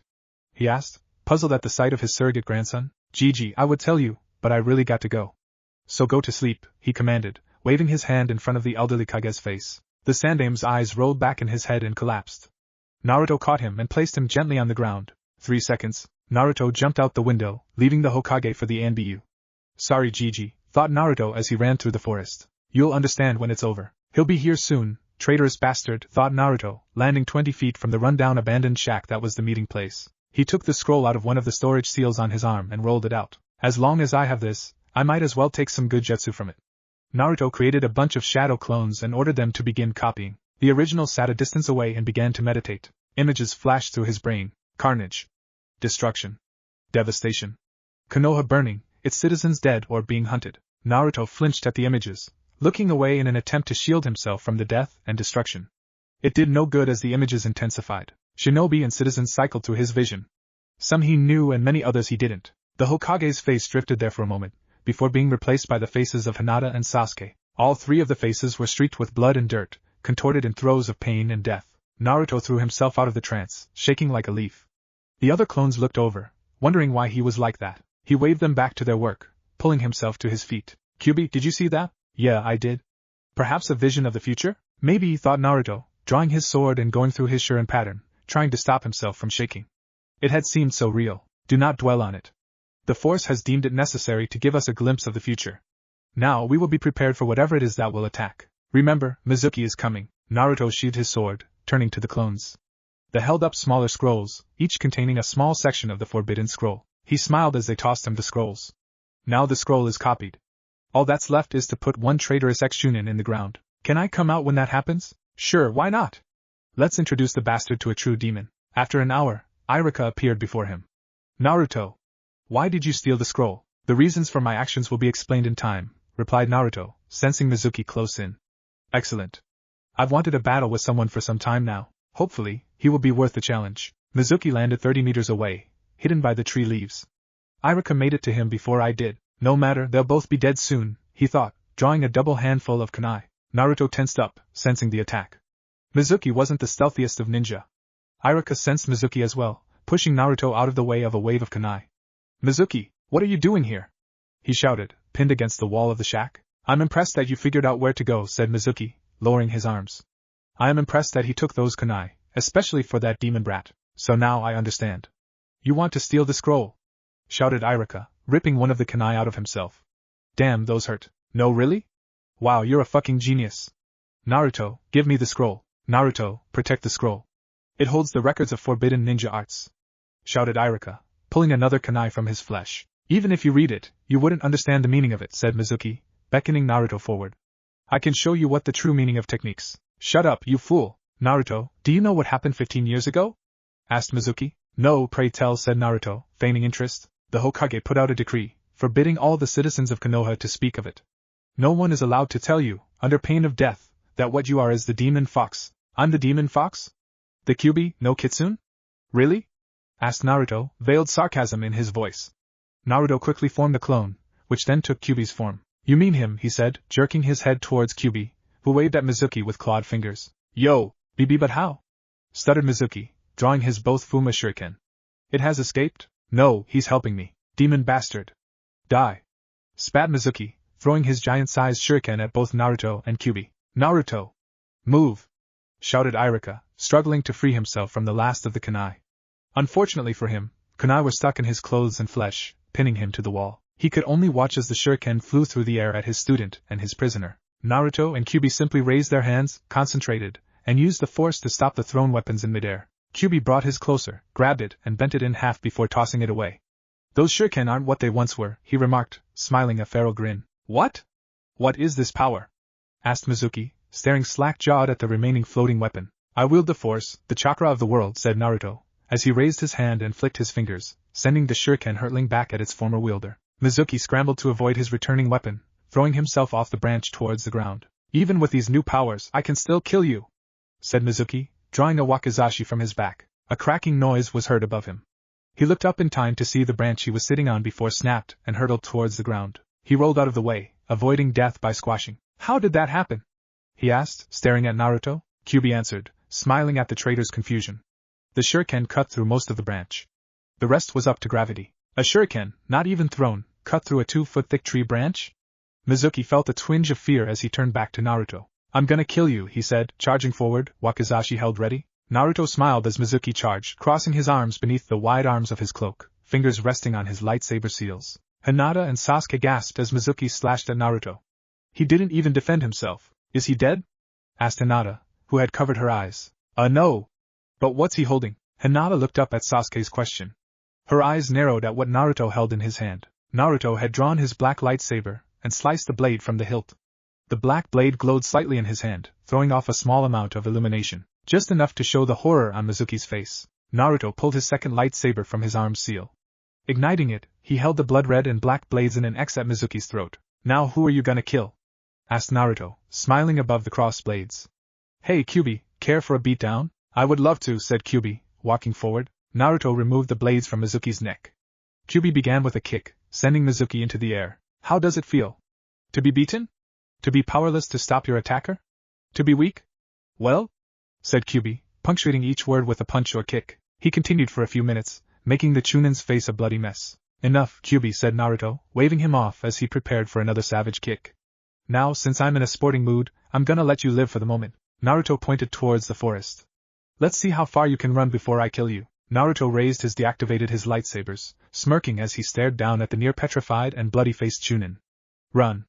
I'll give you a 10-second head start. Mizuki only got a few feet before he heard a snap hiss followed by a whirling sound. He turned back to locate the noise, only to find a spinning lightsaber flying rapidly through the air in an arc, aimed for his head. I started counting 7 seconds ago, stated Naruto, the last thing Mizuki would ever hear as the lightsaber cut his head off. Naruto sighed as the lightsaber tumbled through the air, carried by the force. Snatching it out of midair, Naruto turned back to Iruka. Hold still, he said as he ripped the rest of the kunai out of the wall with the force. Iruka flinched as every single kunai hung in the air, as if suspended on wires in front of his face. Naruto strode over and began laying his hands on Iruka's wounds. Iruka watched as his skin knit back together, leaving no indication there had once been a kunai blade embedded in his flesh. You know, for a Chunin instructor, catching those kunai should have been easy. Shut up. How was I supposed to know you were telekinetic? Good point, said Naruto, finishing up on a particularly deep stab on Iruka's chest. He sighed as he turned away, looking at a tree about 100 meters from the shack. You can come out now, he called, sensing Sasuke and Hinata in the tree. Hinata and Sasuke jumped out of the tree and walked towards Naruto, a slight amount of anger on his face. How much did you hear? Everything, said Sasuke. Now we know why you wear that scarf in public. The whisker marks remind the villagers of Kyuubi. Yeah, pretty much, said Kyuubi, pushing off the tree he had leaned up against. Now, the topic of the Kyuubi is an S-class secret. If any of you reveal it or talk about it to anyone, you will be executed. Understood? Said Kyuubi, glaring at the 3 new possessors of Naruto's secret. Personally, I always look forward to a good hunt, so feel free and try your luck. Enough.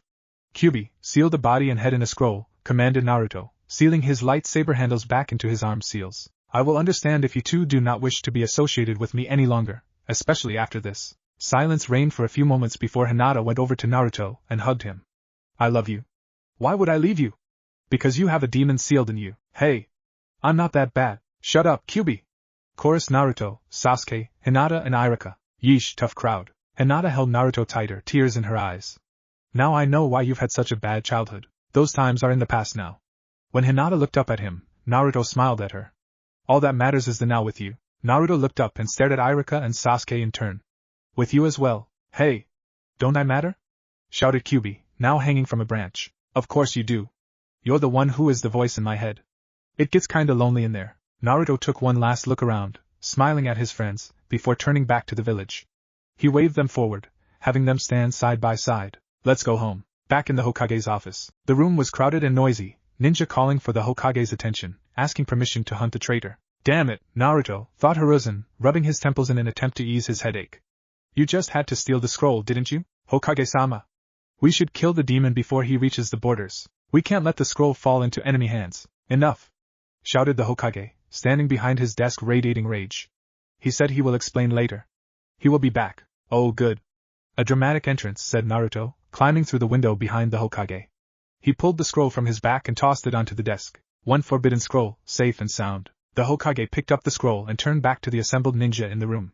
See? He brought it back. Why did he steal it in the first place? Asked a ninja from the back of the room, balancing a kunai on one finger. Good question. Naruto? Naruto, in answer, tossed the Hokage a second scroll. At Hiruzen's questioning glance, he said in the first seal. The Hokage pulled the scroll open to the first seal written on it. Channeling a little chakra into the drawing, he unsealed it. Upon the seal sprouted Mizuki's bloody head. The ninja assembled in the room took a collective gasp. Hiruzen turned to Naruto, once again displaying a questioning look. Mizuki approached me after I failed the Genin exam. He told me of a way to become a Genin. By stealing the scroll and waiting for him at a shack in the middle of the forest, I would earn a spot in the ranks of the ninja of Konoha, said Naruto, gesturing to Mizuki's severed head. Iruka arrived on the scene, followed closely by Mizuki. Iruka was pinned to the wall by a wave of kunai, incapacitating him. I then fought Mizuki and killed him, explained Naruto, looking around at the ninja in the room. Any questions? A ninja near the door snorted. How can a brat like you, who didn't even pass the academy's exam, kill a chunin? He asked, scorn and skepticism present in his voice. Naruto disappeared, instantly appearing before the ninja and pinning to the wall behind him by his throat. Feel that? Asked Naruto, tightening his grip. This is a fraction of my power. He paused for dramatic effect. I find your lack of faith disturbing. As the chunin struggled to free himself, Naruto formed a half-seal with his left hand. 3 other Narutos appeared, slipping into fighting stances. Anyone else? Naruto, release him, said the Hokage, shaking his head at the ninja's arrogance. Why do most of my ninja have superiority complexes? As you wish, Gigi, said Naruto, dropping the ninja with an air of contempt. He strode back behind the desk and leaned against the window frame, arms crossed. Anyone else have any questions about Naruto's loyalty? Asked the Sandaime, looking each of the ninja in the eye.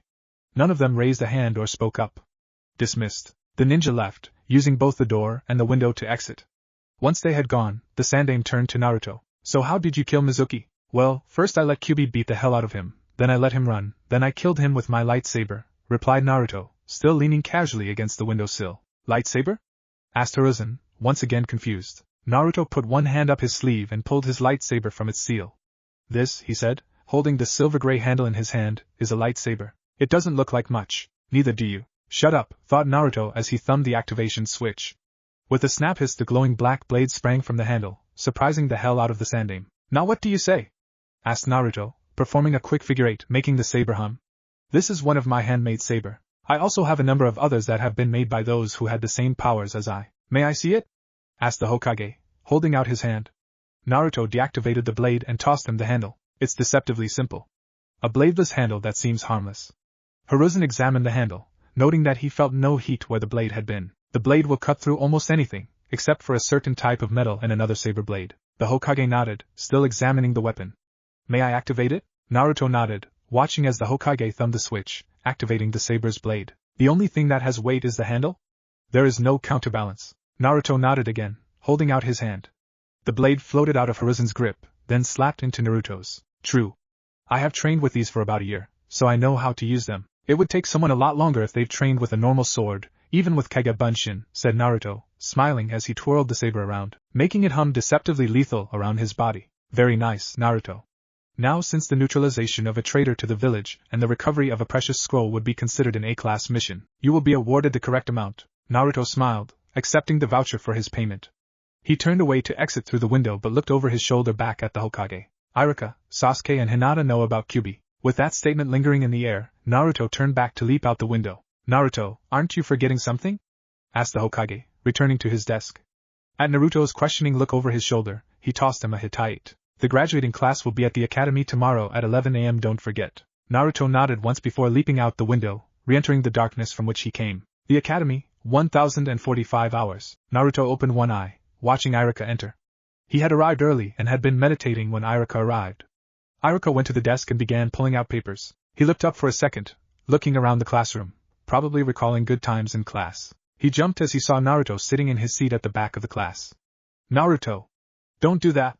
He shouted, clutching his chest as if his heart had skipped a beat. If you were more aware and less concerned about the good times that you've spent in the classroom, you would not be surprised to see me. Yeah, well, shut up, said Iruka, turning back to his papers. A few of the minutes before class passed in silence, punctuated by the entry of other students. Within another few minutes, the classroom had filled with 20 of the 27 graduates. 5, 4, 3, 2, 1. Ino and Sakura came crashing through the door, trying to enter first. I win, they shouted in unison before they began bickering.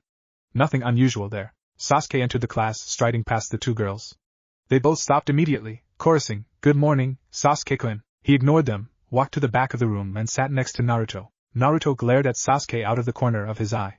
You shouldn't have followed me last night. We wanted to help you, just in case you needed help, whispered Sasuke, glaring back at Naruto. A good ninja always has a backup plan. Yeah? You found out something I would have rather kept secret. It's not that bad. Fine, you be the container for 100,000-year-old demon, and I'll be the pampered Uchiha heir. How's that sound? Very funny. What was that weapon you used last night? A sword, said Naruto, growing tired of the conversation. He closed his eyes and leaned back against the wall behind him, breathing evenly, falling into his meditation. A floral scent wafted through the air. He inhaled deeply, filling his lungs with the exquisite scent. Jasmine H. Hinata-chan. He opened his eyes to lock gazes with Hinata, her face an inch from his. Good morning, Hinata-chan. Good morning, Naruto-kun, replied Hinata, leaning in for a kiss. Naruto reached across the desk and hugged her tightly, deepening the kiss. Get a room, said Sasuke, laying his head on the desk. Sasuke, when you get a girl, which better be soon, you will see how this is necessary. It is necessary to make your friend almost puke? Asked Sasuke, pretending to retch. Ha ha, funny, said Naruto as he pulled Hinata across the desk and into her seat as Irika began going through hand seals. 13 hand seals later. Irika shouted at the class. Shut the hell up. The class quickly came to attention, focusing their attention on Irika. He picked up a clipboard off his desk and held it behind his back as he began to speak. Today, you begin your future as a ninja. The academy is behind you and even greater challenges are ahead, said Irika, looking each student in the eye. The next step is the assignment of official duties to you on behalf of our village.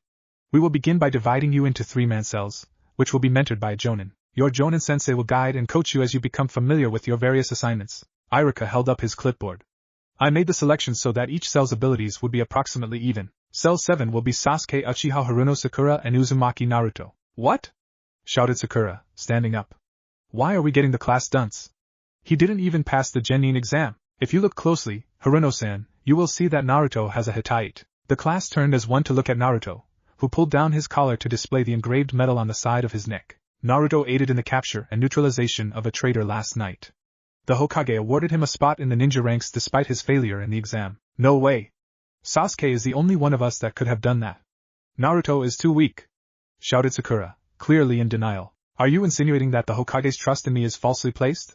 Asked Naruto quietly, maintaining a calm facade as he stared at Sakura. And no, then be quiet. Sakura lapsed into silence as Irika continued to list the teams. Hinata was disappointed to hear that she was not on Naruto's team, but she was glad she was placed on a team with friends.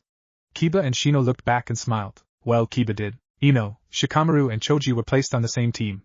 Shikamaru barely raised his head when his name was called while Choji continued to eat his chips at his traditional speed, hyperspeed. Ino began complaining mentally about getting paired up with the others, but changed her mind when she thought of how her jutsu worked well with the others. With the team set up, the graduating class broke for lunch.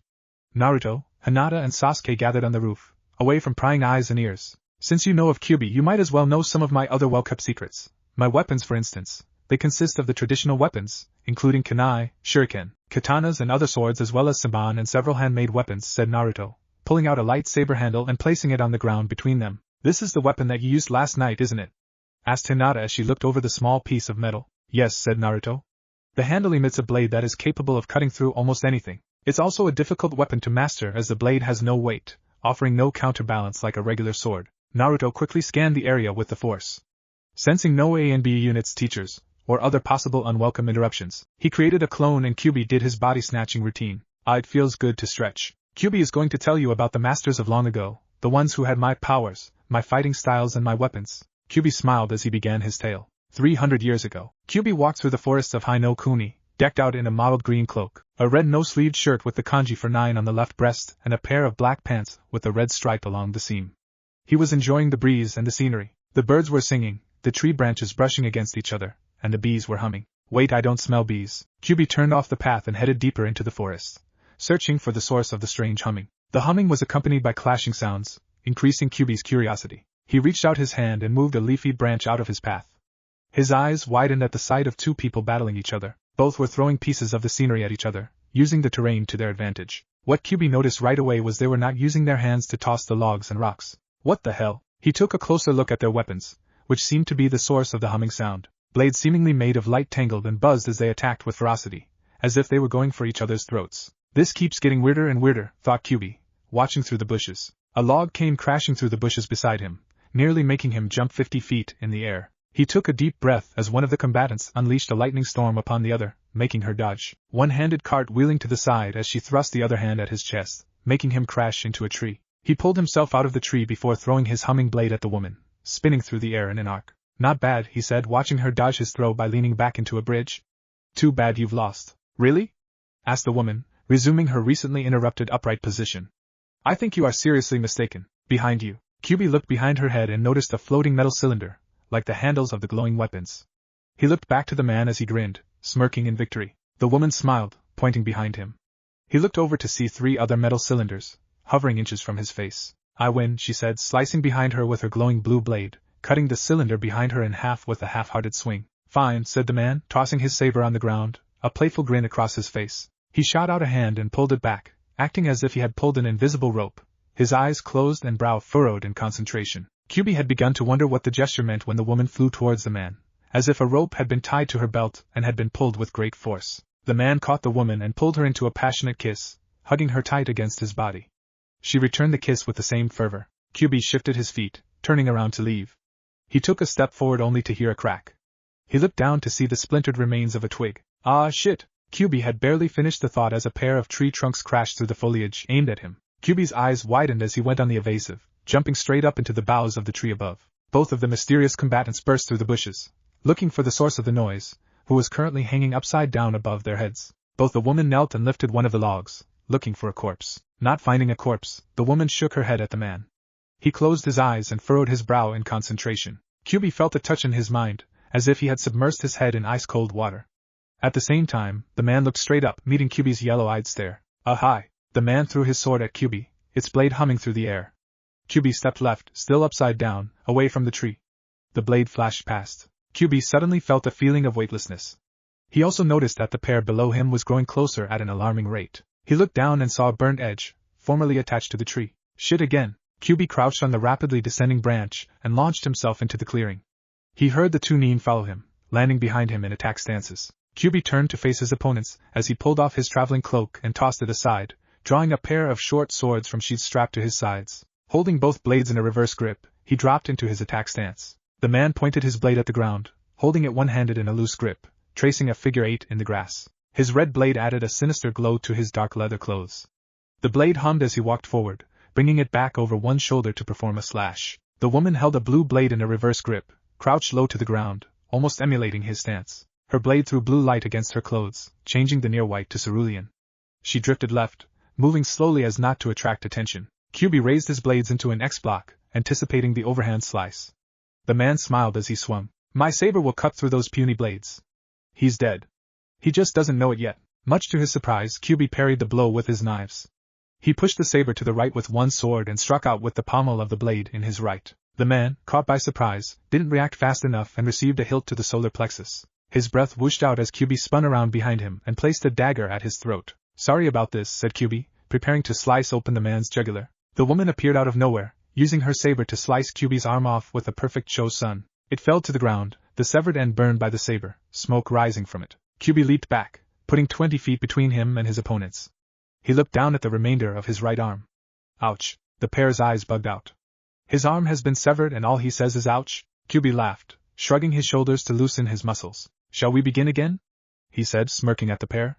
Their eyes bugged out further as his arm regenerated before their eyes. Kyuubi flexed his arm, checking that he had regenerated every muscle correctly. He looked back at the pair. What? Never met a demon before? He asked, reeling in a chakra thread to retrieve his fallen blade. A demon? Which tale are you? Asked the woman, straightening from her attack stance, though her blade was still active. I am Kyuubi no Kitsune, he replied, drawing himself up to his full height, plastering a feral smirk across his face. Who are you, human? The man strode forward, placing himself between Kyuubi and the woman. I am Takanomo Seigen. This is my wife Aiko. Why were you spying on us? Kyuubi replaced his swords into his rib sheaths. I was just walking along when I heard the humming of your weapons. At first I thought it was just bees. With no bees around, I decided that there might be something interesting around. I guess I was right. You gonna be hostile? Asked Seigen, raising his saber and adopting a new stance, prepared if Kyuubi chose to attack. No, I'm not. I am curious, however, about the nature of your weapons and powers, said Kyuubi, walking over to where his cloak laid across a bush. Shrugging back into it, he walked over to the couple. I swear on my honor as a demon lord I will not attack you unless provoked. Do we have an accord? He said, holding out his hand. Seigen deactivated his saber and clasped hands with the demon lord. Deal. Excellent. Now, shall we sit and talk a while?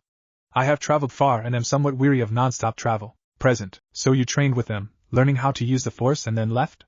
Asked Hinata, staring at Kyuubi. That's it. Yes. I didn't meet up with them until 5 years later when I killed Sagan, said Kyuubi, a frown darkening his face. 295 years ago. Kyuubi was practicing with his dual short swords, still trying to get the hang of the Jarkai style Aiko had taught him 5 years ago. After 5 years of practice, he still had a lot to learn if he were to ever become a master of this art. He froze as a presence entered the circle of his perception. It felt vile, foul, as if the filth of 1,000 years stained the soul of the person approaching. Maybe a former master who fell into darkness, like Sagan had told me about, thought Kyuubi, straightening from his Jarkai form to stand with his blades clasped loosely at his sides. The abominable aura came closer, entering the clearing opposite to Kyuubi. Clad in black leather, his face was shadowed by the evening sun. Kyuubi, it said, the voice raspy and coarse. It has been too long. I would remember a soul so foul. You are no friend of mine. Leave. I have no need of your taint. The cloaked figure laughed, doubling over at Kyuubi's words. Don't know me? I trained you _ he shouted, throwing back his hood. Kyuubi's eyes widened as he looked upon his former teacher, Sagan. His eyes had turned a sinister yellow, his face wrinkled, and his hair dead-looking and white. His clothes remained the same, though they shimmered ominously with dark power. What has happened to you? When I left you, you were with Aiko, your soul pure, filled with purpose. I found a new power, one that overwhelms the power of the light. The dark side of the force, Sagan said, throwing away his cloak and calling the saber off his belt into his hand. It activated, extending the red blade Kyuubi remembered so well. Let's see if you've lost your skill, said Sagan, disappearing. Kyuubi raised a blade above his head, blocking the descending saber, the blade supported by his forearm. The problem with your saber is that when push comes to shove, I can support my blades. You can't, said Kyuubi, using his other hand to slash at Sagan's unprotected torso. Sagan jumped back quickly, disappearing once again, avoiding the slash. You're still too slow, Kyuubi _ you'll have to move faster than that. Kyuubi smiled as he, too, disappeared. He reappeared in an instant behind his opponent, smiling as he tapped the flat of his blade on Sagan's shoulder. You really want me to move faster? Really? Go to hell, Kitsun team! Spat Sagan as he spun through a quick 360, attempting to take off Kyuubi's arm. Kyuubi smiled as he sped to the left, leaving an afterimage for Sagan to cut. Resorting to name calling already? You call yourself a master? Said Kyuubi, kicking Sagan in the ribs, releasing his chakra at the instant of contact to send him flying through the air. Sagan felt pain blossom in his chest as his ribs cracked. Ouch. That's gotta hurt, said Kyuubi, using one hand to shade his eyes as Sagan crashed into a tree. Want to try again? That was a fluke. A miracle. You'll never be able to do that again, shouted Sagan, calling more lightsabers off his belt. The handles floated in midair, activating in unison. My powers have doubled since we last met. Kyuubi looked at the forest of sabers and grinned. Good. Twice the pride, double the fall. The blades flew at Kyuubi, spinning through the air like pinwheels of death. Sagan himself charged Kyuubi along with his other blades, hoping that the barrage of blades would beat down his defenses long enough for him to land a killing blow. Kyuubi dropped into a Sorisu stance, and seemed to effortlessly bat away the sabers. He smiled as he crossed blades with Sagan himself, sneering at his former teacher over the lethal saber blade. When I left you I was but the learner, but now I am the master. I will kill you, growled Sagan, pushing Kyuubi's blade up, using the force to call a lightsaber blade towards Kyuubi's chest. Kyuubi disappeared, causing Sagan to stumble at the loss of opposite pressure. Kyuubi appeared atop a tree, crouched with both blades at his side. Do not attempt to fight me further, Sagan. Your powers are no match for me, said Kyuubi, his face grim. He sensed the end of the duel was close, though he regretted what he may be forced to do. You understate my power, replied Sagan, approaching the tree while still on the ground. Kyuubi sensed him gather the force, no doubt preparing for a force-powered leap. Don't try it, Sagan. I do not want to kill you, said Kyuubi, straightening from his crouch. He replaced his blades in their respective chest sheaths before pulling a metal cylinder from the back of his neck. With the push of a button, a green blade extended from the handle accompanied by a snap hiss. Sagan growled, glowering at Kyuubi from his low position. With a grunt of effort, he launched himself at Kyuubi. Kyuubi sighed, knowing this was the end, and executed a hated move, the Maokai. He swept his blade, quickly slashing 4 times in the air, dismembering Sagan with circular motions of his saber. Sagan bounced off the tree branch, unable to stay on top of the branch due to lack of limbs. He landed on the ground with a thump, closely followed by the 4 thumps accompanying the descent of his arms and legs. Told you, said Kyuubi, looking down at the screaming Sagan, his body writhing in pain on the ground below, screaming bloody murder. I hate you! Shouted Sagan, squirming around in the dirt, agony making his body arch. Kyuubi jumped down to stand above his former teacher. With a look of pity, he lifted his saber, the green illuminating the sadness on his face. Goodbye, old friend. With a quick slash, a textbook sai-cha, Sagan's head rolled free of his body. Dark power exploded from his corpse, sending Kyuubi across the clearing. He looked up in time to see the corpse of his former friend and teacher burned to ash, consumed by the dark power released by his death. Kyuubi hung his head, tears forming in his eyes. I should have been able to solve it without his death. No, you couldn't have, said Aiko, appearing at his side, grief apparent on her face. I tried to make him come back to the light, but the dark side had too strong of a hold on him. I wish it could have ended differently. So do I, Aiko. So do I, said Kyuubi, drawing his short blades.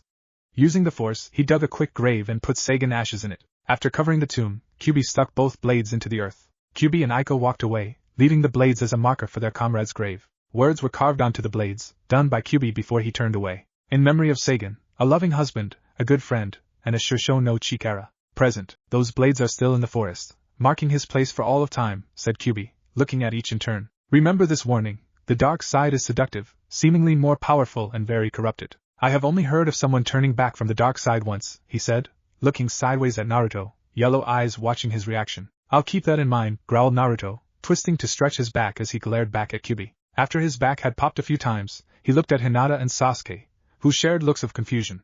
Thanks a lot, Kyuubi, don't mention it, Naruto sighed. When I was in Kaze no Kuni, I made a little name for myself, he said, pulling a bamboo flute from a seal on the shoulder of his cloak. He placed it on the ground, a frown marring his features. I got this in my travels in Kaze no Kuni. I turned to the dark side. 7 weeks ago, a caravan trundled through the desert, delivering supplies to the Sunagakure. The sand made it hard for the wagons to be moved, but they had to make do. On the other side of a sand dune, a group of 20 men stood, waiting for their lookout's signal. Once the sentry signaled them, they would charge over the dune and loot the caravan. A sharp whistle sounded through the desert. Hearing the signal, the men sprang over the dune, drawing katana and other types of blades. Incoming _ shouted one of the caravan's guards, drawing his sword. The 4 other guards swarmed to his sides, drawing their weapons as well. As a united front, they faced the enemy, knowing they didn't stand a chance. The band of thieves threw themselves down the slope and engaged the guards, using the numbers to overwhelm. While 3 or 4 would distract one guard, a 5th would circle around and backstab the guard. In the end, the bandits lost 5 and the guards were dead. The civilians shook in fear as the bandits began to loot one of the wagons. One bandit walked over to another wagon and threw back the covering. He smiled as he saw a woman and her daughter, grasping each other in fear.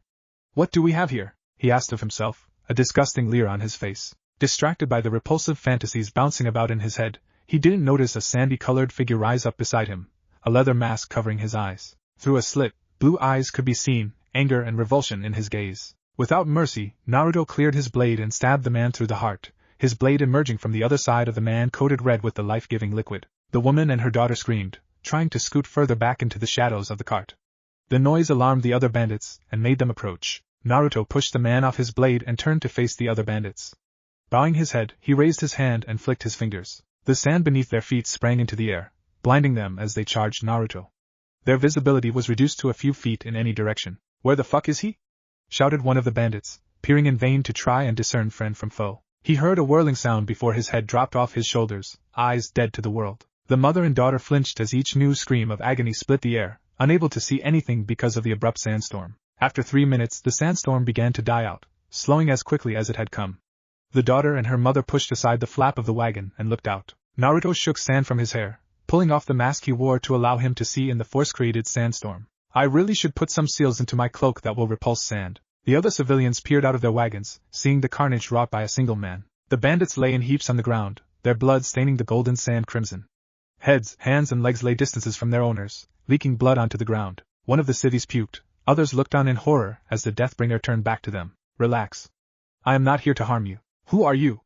Asked the caravan leader, trying to look threatening but failing miserably due to his beard gut wobbling with every step forward. A squelch was heard as he stepped in front of Naruto. Watch out for that guy's brain, said Naruto, looking down at the leader's feet. The fat man leapt back, trying to see his foot but was unable to see it due to the aforementioned gut. I was merely passing along when I noticed your caravan. Since your guards were dead, I thought I might lend a hand, said Naruto, sliding his sword into its back sheath. Well, on behalf of my caravan and my passengers, I thank you, Gaijin-sama, said the leader, bowing as much as he was able. Naruto surveyed the damage, noting a few destroyed boxes. Since you have no defenses, I will accompany you to Sunagakure. Arigato, Gaijin-sama. Move out! Shouted the leader. The caravans creaked into motion, beginning to move once again towards their destination. Naruto created 10 clones, much to the surprise of one of the cities. Kagebunshin? Thought the man, thinking of his time amongst the ninja villages. The journey was quick and uneventful, no other ambushes awaiting them. The caravan passed over a dune, within sight of the walls of Sunagakure. Naruto turned to the leader. You will be safe now. Arigato, Gaijin-sama. Naruto turned to wander back out into the desert, but he stopped short due to a mother and her daughter blocking his path. They bowed to him, saying, Arigato, Gaijin-sama. Please stop bowing to me, said Naruto, replacing his mask. I was able to help. Therefore I did. Simple as that. The daughter reached behind her back and pulled a flute from her obi. She held it up to him in silent offering. Naruto smiled as he knelt down to her eye level. Arigato, young one. Present. When did you turn? You saved the caravan. You didn't fall prey to the dark side, said Sasuke, confused once again. What happened afterwards was the problem. Back in the past again. 3 days later, Naruto was running through the desert, his physical training upped once again by Kyuubi. Note to self, rethink Kyuubi's control of my physical training regimen. End note. A smell drifted across his path, filling his nose with a familiar scent, the bitter, metallic smell of spilled blood. Something has happened.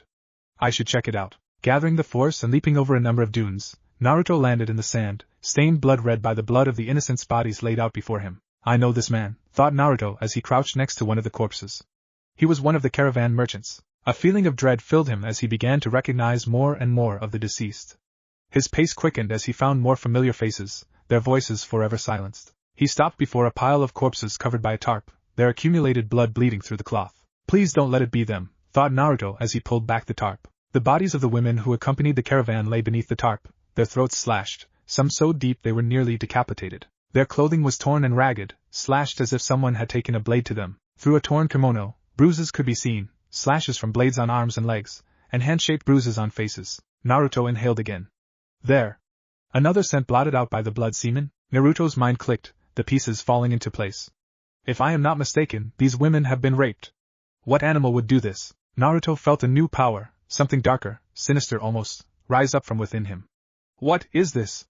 My anger is fueling my force connection? Naruto grinned, feeling the power that this new source gave him. He looked up at a wagon and caught his reflection in a shattered mirror. His eyes were a sulfuric yellow, not even close to Kyuubi's yellow, something sinister and evil. The only problem was that Naruto didn't care. I will find who did this and destroy them. Naruto recovered the bodies and turned back to the desert, stretching out with his feelings to find the evil ones who would stain their hands with the blood of the innocent. Ah, there they are, thought Naruto, swiveling to face west. My prey is waiting. It would be a shame to keep them waiting. Naruto disappeared, ripples flowing through the air as he shot off to find the murderers. Their time is about to run out. Later that day, Naruto stumbled into the cave, exhausted, both physically and mentally. Kyuubi looked up from the scrolls he and the other Kage Bunshin were reading, taking in the beaten-up look about Naruto. What happened? He asked, walking over to duck under Naruto's arm, half carrying him to his bed. Didn't I tell you not to overdo it? Naruto just looked at Kyuubi, a flicker of darkness across his face. Kyuubi stepped back, having seen that look before. Or was it something else? You remember the caravan I helped? Asked Naruto, staring at the floor. Yeah, you saved them from a group of bandits. What about it? They're dead, said Naruto, pulling the flute from his shoulder seal. He looked at it for a moment before playing a haunting melody. After Naruto had finished the song, Kyuubi asked, what happened? Found them in the desert, while I was doing laps. Bodies strewn about, blood everywhere. Anything not worth stealing was destroyed in one way or another. But that's not the worst part, said Naruto, his grip on the rock of the cave tightening to the point that dust began to float down. Kyuubi's thoughts ran straight to the worst-case scenario. The women of the caravan, they were raped, weren't they? Yeah, replied Naruto, tears beginning a descent down his cheeks. Even the girl who gave this to me. Raped then killed. Where are the fuckers? Said Kyuubi, drawing his lightsabers. Not even a truly evil demon would do such a thing. I'm gonna kill them.